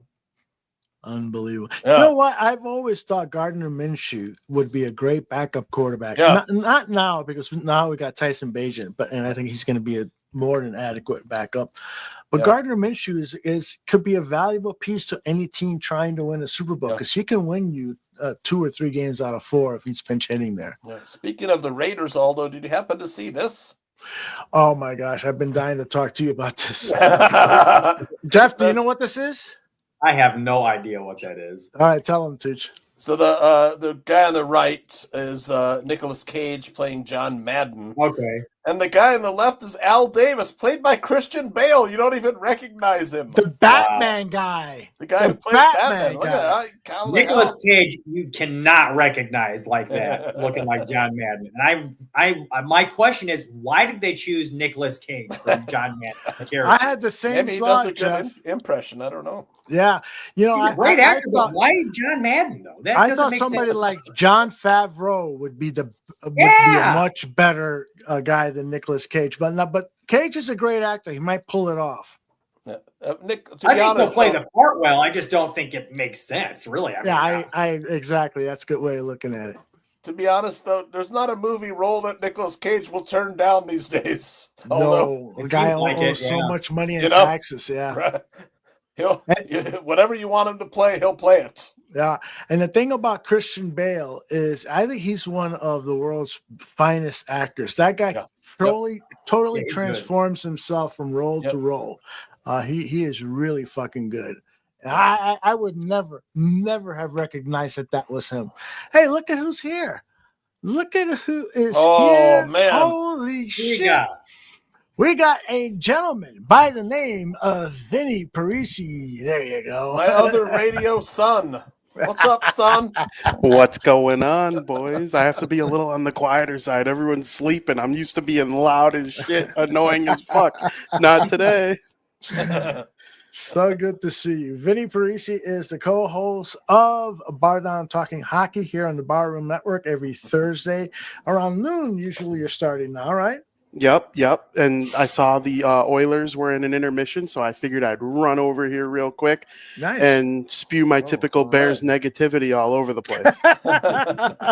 Yeah, I could see a good fight between you and Jeff. Jeff is being very hopeful right now, and Vinny's going to come with the negativity. You guys go ahead.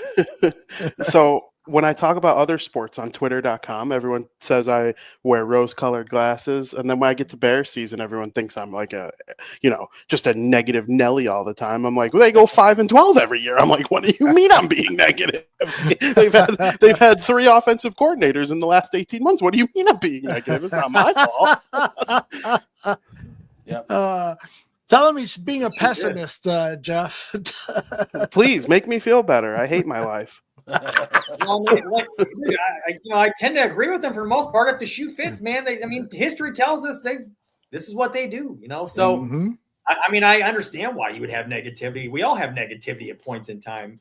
I will say that this is a very. I just think that it's a different vibe with this particular staff that's been assembled this offseason. The things that are going on. They brought in legitimate offensive line talent. The guys who have actually been there, done that, Super Bowl winner and Joe Thuney, all pro player. And that's where they needed the most help is up front to protect their quarterback. So, I just feel like they addressed the biggest needs. They went and got the most innovative offensive mind in the league. The guy who's been the best play caller in the league for the last several years, best play designer in the league for the last several years. Yep. I feel like there's a reason for optimism. The one thing I would say, though, if they're having some negativity, it's like you got to give these guys time. So if they don't come together right away, there's a good chance we're going to see some negativity from Bears fans. Absolutely. I agree with all those points. I've loved their offseason so far. I was so excited. And then the schedule came out today. And I'm like, what happened to the days where coming in last place meant you had a fair schedule? And How I'm good looking of a at point this is thing. that? Yeah. I'm looking at like, this is a last place schedule. Oh, that's what happens when the other 3 teams in your division win 11 plus games last year. That's your 6 division games. Oh, let's check outside the division though, because they don't only play their division. How about the world champs, Vinny? The world champion Philadelphia Eagles in Philly on a big holiday type game. I know. You got the Baltimore Ravens who have an all-world quarterback. You have the Cincinnati Bengals who have an all-world quarterback. Will the San Francisco 49ers have a bounce-back year? Probably when they play the Bears. Will the Dallas Cowboys have a bounce-back year? You hope not when they play the Bears, especially with that one being at Soldier Field. But, man, I'm looking at this thing. I'm like, oh, it's nice to see the Browns and the Giants, teams that typically have had some struggles. And then are you kidding me? You got the team that you had that Hail Mary against last year on Monday Night Football after a bye. I just really hope that some of the traditions of this losing team are kind of nixed by the fact that they made a great head coaching hire. They have a quarterback that's developing, and the offensive line took some massive upgrades. I like Loveland and some of the draft picks that they've made. The schedule, it gives me the Sunday scaries, no pun intended. Yeah, but Vinny, Vinny, we got God on our side. We got God on our amen, Tooch, as a couple of Italians ourselves. Aldo. Absolutely. Amen. All 3 Italians, Amen. boys. Forget Sister Jean. I declared war on both Sister Leo. Jean when she threw out the first pitch at the Cubs game. I've had war against Sister Jean for going on, 5 years now? Mhm. Absolutely. How about God, I that miss being video on the of show. the Pope at the World Series game for the White Sox? Did you guys see that? That was cool. Absolutely. Yeah. That was the game that Scott Podsednik hit a walk-off home run. Yeah. Has there ever been a league in the Vatican who knew who Scott Podsednik was? If Scott Podsednik walked in the Vatican right now, the Pope would be like, Scotty Bond's my guy. That's the first Pope who would ever say that. That's amazing. I love That's this guy. so true. The true. bread of Christ, the deep dish pizza. By the way, if you guys don't know, Vinny Parisi, you're still over at Bears Wire, right? Yes, I do Bears Wire, and I got another writing job with the Hockey News covering the Chicago Blackhawks. So Hockey news. I'm on Whoa. the beat with the credential. I have been for about a year now, and it's been really, really good going. So, and then we bring it all and Love just it. run our mouths on bar down once a week too, on Thursdays now at about noonish. Yeah. That is fantastic news. As a kid, and when I was a kid, there was horse-drawn carriages and shit like that. I would go to a newsstand and buy my copy of the Hockey News. It was like the size of today's Chicago Sun-Times, a tabloid style, had color photographs and articles from the top hockey newspaper writers from around the country and stuff. Yeah. Fantastic. And then the more money was put into them. They had these really well-produced color magazines with great pictures and great articles. And now my man Vinny is writing for the Hockey News. Nice. Very, very nice. Very Aldo, nice opportunity. you're a Chicago guy, Aldo. I can't remember when I lived in Portage Park. There was a news place on Cicero Yes. Avenue. Yes. They had every one of those, like Hockey News, all Pro of that Football stuff. Weekly, from all over the world, newspapers, magazines. Man, I can't remember the name of the shop. But, Yeah, I don't remember the name of it either, but I went it's there. not there anymore, or probably not. I think it's 2 or 3 years ago when I was in that area. It was still there. Yeah, Wow. and they've actually expanded it. Have a little coffee shop area too. Oh, But I don't know if it's currently open. And I'll tell you, Oh. every time I got into that area, I would walk into this magazine store and I would spend easily an hour looking at their magazines, particularly the segment in the back where they had all the porn magazines. I knew that's where I was going. I knew exactly where that was going. What is this? Chuck's magazine. How did I Aldo learned. stumble on- He just got done watching Shoeless Joe Jackson play a baseball game, and then he was in there. No, That's I'm right. kidding. Mean joke. That's Mean right. joke. No, that's a good joke. And the guy saying, "Hey, are you going to buy it or just read it here or jerk off to it here?" No, Guy wanted to know why the pages were sticking together after Aldo left. that's right. Exactly. All right, guys, let's finish up our talk here about the NHL schedule, particularly the Chicago Bears. Vinny, have you had a chance to look at some of the other team schedules in the division? What the Packers are doing, what the Lions are doing, what the Vikings are doing? Yeah, and that's one thing that I think is a positive for the Bears is they have to play these AFC North teams too. So the Packers, the Lions, they're going to be playing against the Bengals and the Ravens. I'm really high on the Bengals. If they waste another year of Joe Burrow, I am going to drive myself right to Cincinnati.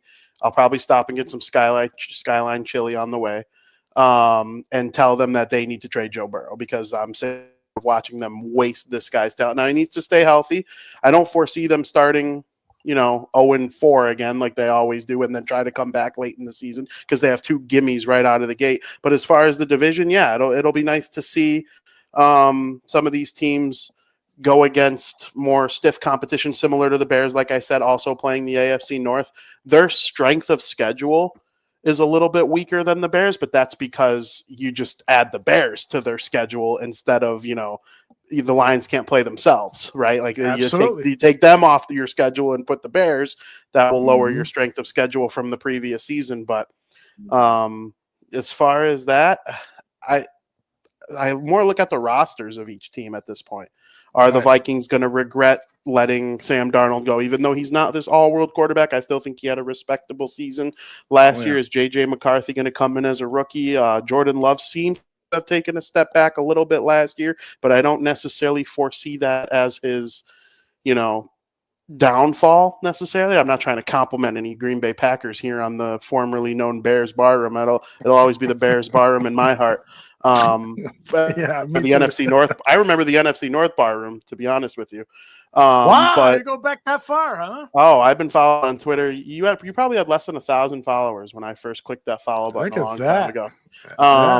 Those but are yeah, all my cousins too. Yeah, and I think Detroit we'll see what happens without Ben Johnson. Like, there are question marks for these teams in the division with this tough schedule, where the Bears seemed to be the only team in the division that you can say truly took a step forward. Now, it's hard to take a step forward when you go 15-2 or whatever the Lions. You're going to lose coordinators. Hopefully the Bears lose their coordinators one day, because that would mean that they were great and they had a deep run in the play. That's the sign of a good team. I love when people complain that they lose all their coordinators. That means you ruled. That means other people wanted your guys. You know, the Chiefs and the Patriots have been losing coordinators for 15 years. Unlike what's happened recently with the Bears, they get fired for jerking off in their office or whatever happened. Exactly. I don't know what happened. Exactly. That's a great point. Wow. So Jeez. You know, Good stuff, Vinny Parisi. Hey, Vinny. So you're also doing some other podcasts, right, on other networks. Why don't you tell people where else you're at? So during the hockey season, I host a pregame show for the New Jersey Devils on the Let's Go Devils podcast network. So it's called Game Day Live. It's about a half hour before every Devils game. They decided to get real hurt and injured down the stretch this season. So they kind of, being one of the top teams in the league, they hung on and made the playoffs and got smoked by Carolina in round number 1. But going into next year, I think if everybody's healthy and all that, it'll be another fun year. So yeah, that's what I do over there. We call it Game Day Live. It's like a pregame show, a little pregame show.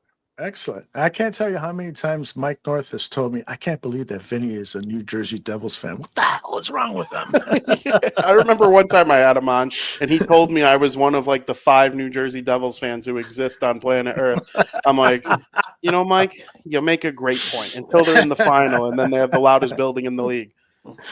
Jeff, you live in California now, outside, but you lived in the Chicago area, which is why you probably are a Bears fan. Am I right on that? Yeah, I grew up in I technically grew up in a city called Mishawaka. It's right next to South Bend, where obviously Notre Dame is at. So I used to go tailgate to Notre Dame all the time. I grew up like an hour from Chicago, hour and a half at most from Chicago. So did you look at it as, I got a choice of being an NFL fan of the Lions or of the Bears, and make that choice, or it was just automatic Bears? What about the Colts? In Indiana, I was going to say, in Indiana, you're pretty much either a Colts fan or you're a Bears fan. There's some Packers fans there too, but what's weird about Indiana is, like, if you're in the north, it's mostly Bears and Colts. But if you're like the northern part of Indiana, it's almost all Bears fans. When you get further south, though, towards Indianapolis, towards where my brother's at, Terre Haute, they're all Colts fans down there. Everyone is Colts fans. So it's pretty much the northern part of the state is Bears fans, but there's a ton of them up there. Yeah. Interesting. So the whole you becoming a Bears fan was kind of automatic, right? Oh yeah. I mean, I grew up with it.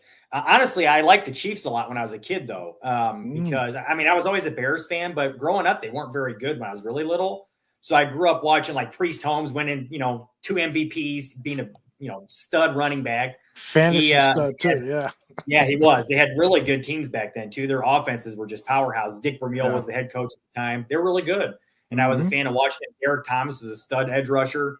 They were such a good team and a lot of fun to watch. So I grew up as a big fan of the Chiefs before they got really good. Now they're winning Super Bowls, but I obviously was a big Bears fan growing up. I watched. I remember early on, when I was really young, I remember when the Bears drafted Rashaan Salam, and my dad was all not real thrilled with it, and turns out he ended up being right because he sucked. But yeah, I was I remember when I'll never forget the NFL films that are featured on Rashaan Salam, as the feature was trying to regain respectability in the NFL. He was trying to get back after some hardship and so forth. And I'll never forget this Rashaan Salam quote. He goes, "Man, that marijuana is a bad thing." It's like total admission. Yeah, I fucked up because I was getting high too much. It's like, wow. God bless Rashaan Salam. He did pass away, some 5-6 years ago, something like that. I forgot about that. And Tooch, you became a Bears fan because you grew up in Chicago, right? So you had to be a Bears fan. You get your ass kicked. Yeah, my dad and uncles used to always watch the game, and I was like 5-6 years old. Started watching. Wanted to be part of the scene. Yeah. So, Yeah, I started more as just loving to play the game of football, and then back then, Jesus Christ, I'm so old that back then there was a time where the home games were blacked out unless there were sellouts 72 hours before kickoff. And so a lot of games, I'll never forget this one game against the Dallas Cowboys. And Tom Landry was alternating quarterbacks between Roger Staubach and Craig Morton. Couldn't see it on TV. Every play, the quarterback was changing. Had to listen to it on the radio and thinking, this is so fucked up. I can't believe this league would do that to these fans. But back then, nonetheless, the whole listening on radio created this mystique about the team. And then you watch the highlights on the news at night. I fell in love with the Bears, fell in love with their uniforms, the character of the team, the tough guys like Butkus and speedsters like Sayers. That's me, man. I'm never, ever going to consider, a rooting for another team. It's just something that I would never do. So that all comes back to Vinny being a New Jersey Devils fan. That's the only sport. And I think it's helped me because doing the Blackhawks for the hockey news, I cover them. I look at it objectively. It's, I go be a fanboy for the Devils. I could never cover the Devils the way that I do the Blackhawks. There would be too much bias and heart involved. I think with the Blackhawks, I got a pretty good head on my shoulders. When it comes to the Bears, I just get irrationally angry. And the White Sox, I feel like I teeter-totter.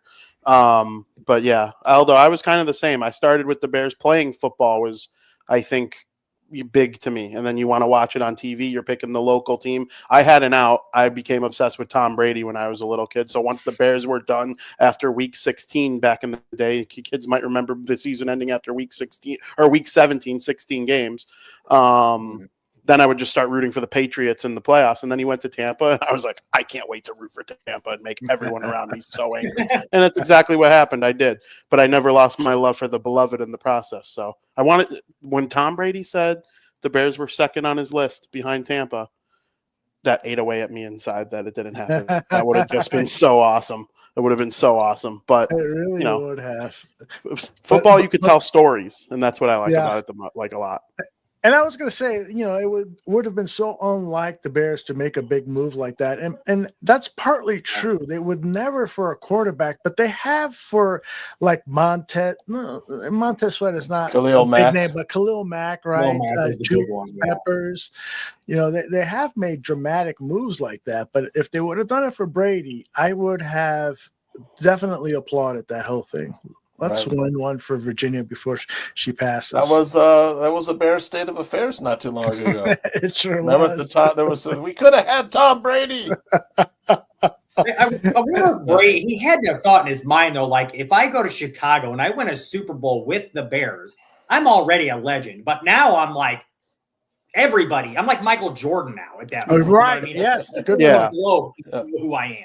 Part of me does use that decision of choosing Tampa in the last final minutes of it, though, make me wonder if his evaluation as an owner and being a part of football operations in Vegas, whether he's actually a part of them on paper or not.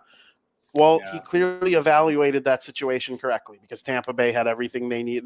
They went 9-7 with Jameis Winston doing the 30 touchdown, 30 interception thing. Oh, they had Tom Brady. They magically go to the Super Bowl. They had the ingredients that they needed, and Tom recognized that. So we'll see how it works out for him in more of an executive/ownership role. Yeah, indeed. It's going to be while being bad at calling games. Love Tom, but he's Yeah. clearly limited to what he's allowed to say. Yeah.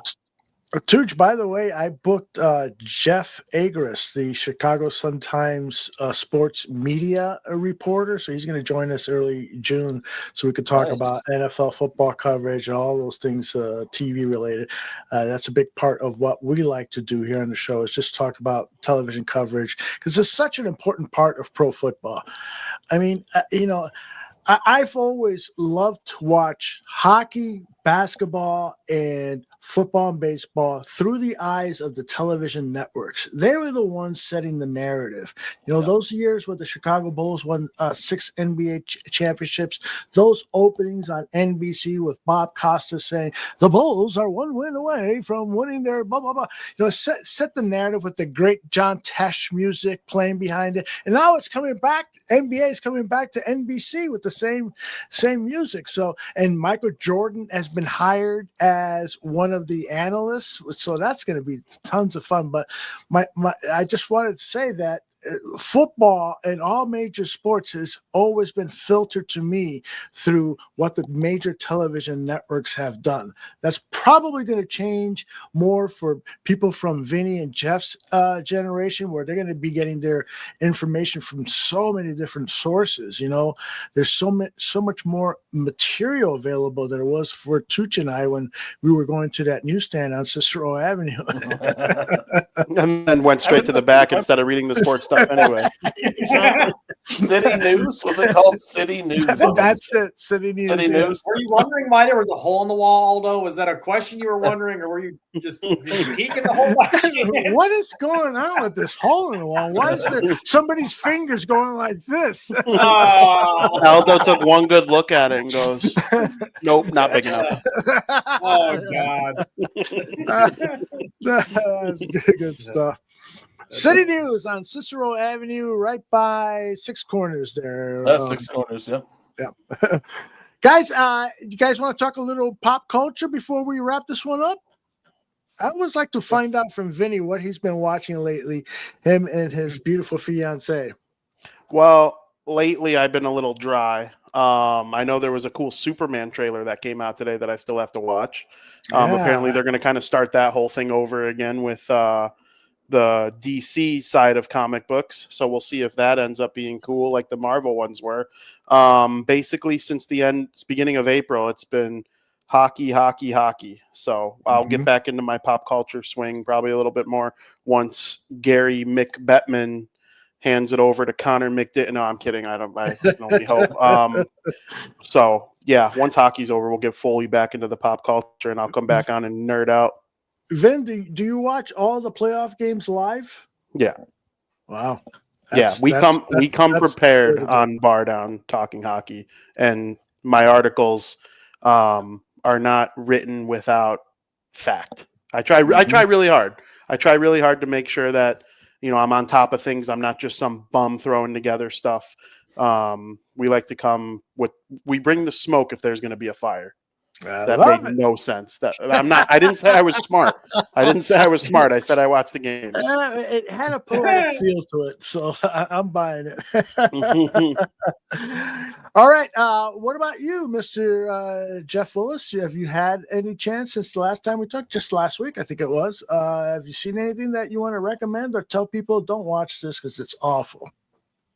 I don't know if I've watched anything new since then, really. Music, honestly, I remember. What's that? Anything in the music world?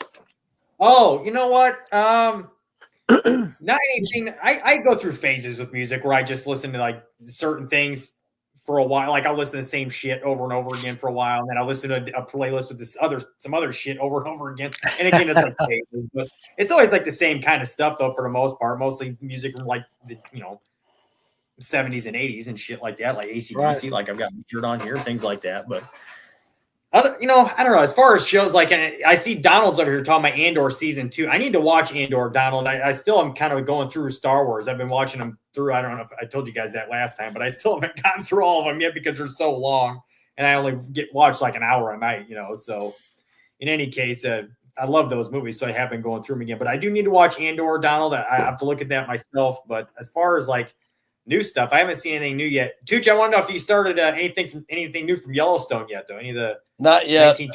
Is that Andor wrapped too? Right, it's the last episode was I believe so, yeah. And now it's like at the point where it would be Rogue One, the movie, right? Or is that actually true? That's amazing. I need to get back. I'm obsessed with Star Wars. I don't know how I didn't even mention it once. I need to go back and watch that.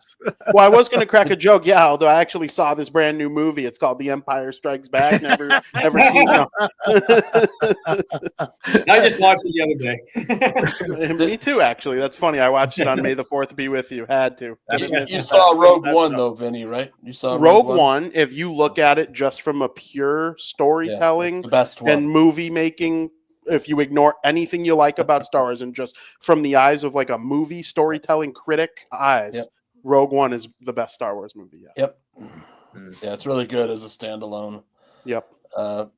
Tooch, what do you want to share with folks? Yeah, I watched a couple movies. So the Accountant 2 Yeah, is how's at that? the theaters. I haven't seen it, but I watched Accountant 1. Okay.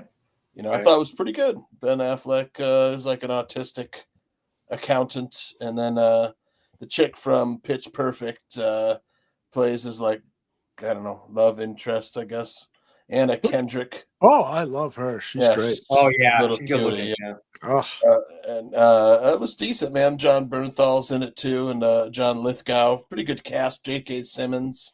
Yeah. So if you haven't seen The Accountant, pretty good movie. A lot What's of it on? I think I watched it on Prime. Yeah, Prime. Okay.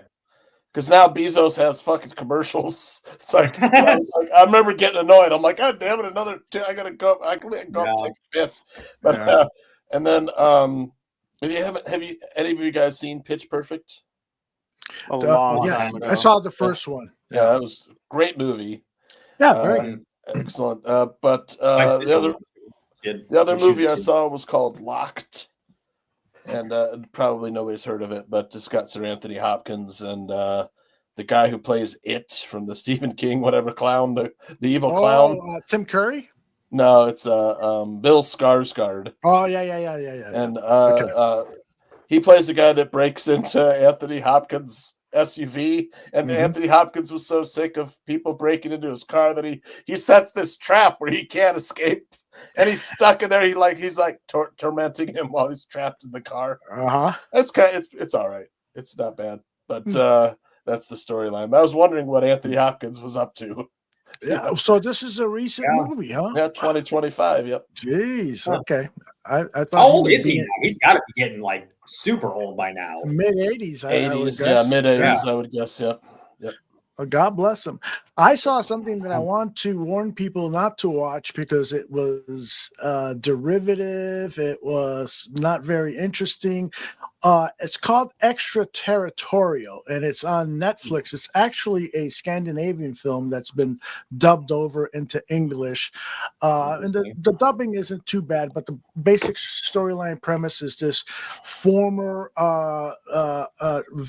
well-trained female assassin is with her daughter. They go to the consulate, and her daughter becomes missing. She's looking. It's her son. It's her son. Excuse me. Yes. Yeah. And she's looking throughout the entire consulate for him, and then everybody's like, "Yeah, no, we didn't see any kid coming with you." And it's that whole thing is like, "Am I going crazy? Is this?" Anyway, we've seen the movie before. Jodie Foster did one on an airplane. There's been plenty of them. Right. This one brings nothing new, and after a while, the dubbing becomes kind of silly. I fell asleep, Aldo. Oh, so I don't know what happened at the end. My wife and I were watching it too. It's like Jodie Foster found. So stay away from that. And I just want What's it called? It's called extraterritorial, and the word means is that when there's a consulate, like let's say the French consulate is here in Chicago, that whatever happens inside that consulate is part of the laws of France, not the United States. Yep. And so that's what becomes the challenge for her in trying to find her child, is because there's not the same laws for like America. In Germany or something, right? Germany, yeah, the U.S. consulate. I don't know. I fell asleep too. So stay away from that. Now, our guy Aaron Mikulski recommended something called the Ethernaut, which he says it's a mini series from a Scandinavian country, and the premise is that snow has become contaminated, and so it takes place in the near future, and people who come into contact with snow, and if you're living in a Scandinavian country, it's going to happen, get this disease or something like that. He says it's 6 episodes. Every episode is better than the next, and then that the ending episode has a great twist ending. So if you don't mind watching a dubbed over, because it is in some Scandinavian language or subtitles, if you don't mind that, this might be a good one. I'm going to start it this weekend. That sounds amazing. Yeah, it does sound pretty good. Did you guys ever see the Langoliers? Cliff Victoria is recommending that from a Stephen King book. I Is have that not. there was an old one, Langoliers? Is that Yes, yeah. it's And also the effects were terrible, but it's a good story. the Oakland Athletics catcher is named Langoliers too. Oh, is that Yeah, yeah. Yes. About that. All right, let's close this episode of whatever we're calling Despair Their Souls, whatever. And let's go around the horn, and you guys can plug whatever you're working on. Vinny, what you got going? First of all, thank you for sending out that link and allowing people in the Barroom Network to come on and say a couple words. It was very, very fun. I enjoyed it. I read the hockey news. I'm at Vinny Parisi on Twitter. I post every article. I do the Blackhawks pretty extensively when they hire a coach. I'll likely be at the press conference when they have him speak for the first time and ask him one of the annoying questions with the Pen and Mike Club. And then bar down every Thursday at noon. So very much active in the hockey community and especially football. Oh, Bears Wire too. Obviously working under the great Alyssa Barbieri, who we connected through Aldo to get me that job too. So yeah, love talking sports with the folks. I don't get paid to watch baseball anymore, which makes it more fun to watch. That's right. And those of you who were fans of Southside Hitman, I understand the show is not coming back this season unless the White Sox start winning some games and start looking like a playoff contender. Good luck with that. 7-6 in May. They have been pretty good 7-6 in lately. May. Yeah. I wouldn't put it past them to have a winning season this because they're so unpredictable, that team. Yeah. You and I talked, Vinny, when you were doing that show. I was like, this roster looks so good, and they went out and shit all over the MLB schedule. Lost 100 games. The one good year they had, it was clouded by Tony La Russa pulling back for swinging on 3-1. Right, sleeping in the dugout. Yeah, Jeff, I don't blame him for that. I would sleep too. Yeah, exactly. Jeff, what's coming up Friday on the show? We'll probably talk a little bit about, what's happened throughout camp. And Tim and I have been talking about, we want to dig a little bit more into like pop culture and music and stuff too on our show. So we'll probably do some of that on Friday. Love it. Spend a little bit extra time on that, maybe 20 minutes or so. But we'll talk about, current Bears stuff that's going on. We'll probably talk a little bit about the schedule. I'm sure Tim will want to throw his thoughts in on that as well. So not sure if we'll have a guest yet. At this point, it's pretty doubtful. So it'll probably just be me and Tim yapping ourselves. I got a great idea. I think it's a great idea. So on Friday, you guys are doing your shows, and Tim is doing his show from his home with his lovely family and kids in the next room and so forth. You are in your pad there. I will send over a stripper who will give you a lap dance while you do the show so that we can see Tim's jealous and envious reaction while you're talking football with some girl giving you a lap dance. What do you think? That would be hilarious. I'll be locked in. I'm not sure how that would go over with. I've got roommates in the house. I'm not sure how they'd feel about a stripper walking down the stairs into this room. It'd be pretty funny. That would be funny. All right, so make sure you check out Jeff Friday at 7 p.m. Central, Willis Twin Towers. Tooch, what's going on? Give us a bet, something that we can win some money at, man. I got a big rehabilitation rehab bill coming at home here pretty soon. I got Bare Their Souls, of course, working on that, and then Barfly Tailgate, I'm sure will come pretty soon. Mm-hmm. By the way, if you have not seen the new open to Bare Their Souls, I'm going to play it for you real quick. Here it comes. It's time for John's Bear State of Affairs. He got nothing but true bombs about the Bears. He tells it like it is and always has, and he brings it with a little put sass. No shit talking here, grab yourself a beer. If you have to disagree, he's got a decree. Go fuck your fist, cause you're on his blacklist.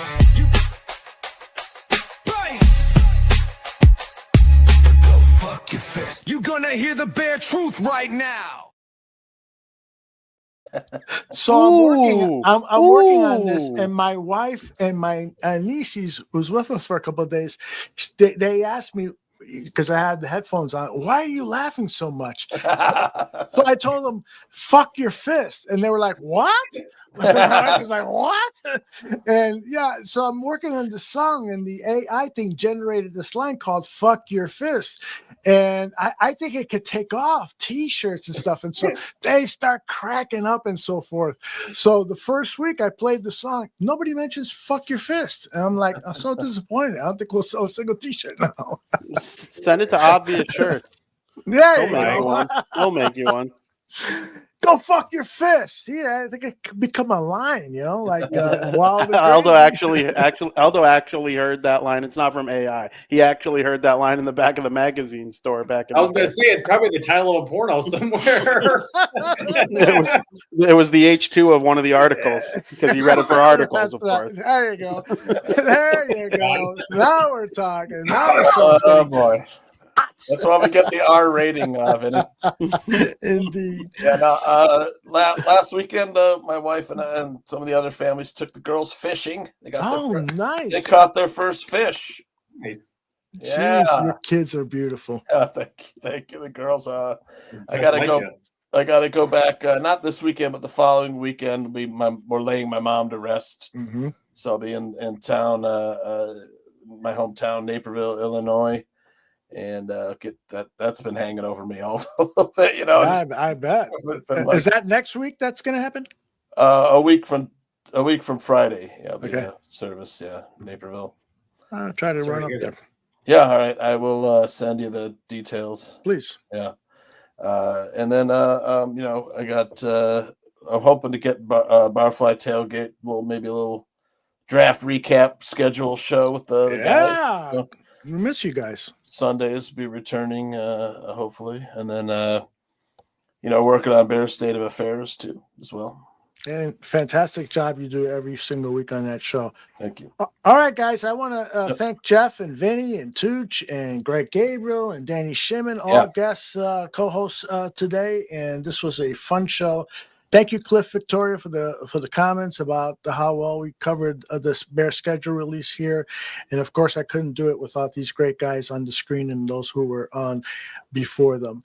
We will be back live with programming on Friday, Jeff. And if you are a fan of former White Sox player Chet Lemon, make sure you check out Mike Norton and Joe Mandel's eulogy on the Somebody Big Just Died program here on the Barroom Network. For the fellas, I don't have a close, do I? I forgot to do a video open. I went and got Play that. Play the Tooth song again. Play the Tooth song again. That's a big close. All right, here it goes. He told it like it is and always will. Listen next week to get an earful of whatever's happening with the Chicago Bears. It always happens here with John's State of Affairs. If you have to disagree, he's got a decree. Go fuck your fist, cause you're on his blacklist. You just heard the bare truth right here and now. John gave it to you straight, cause he's got no sacred cows. If you have to disagree, he's got a decree. Go fuck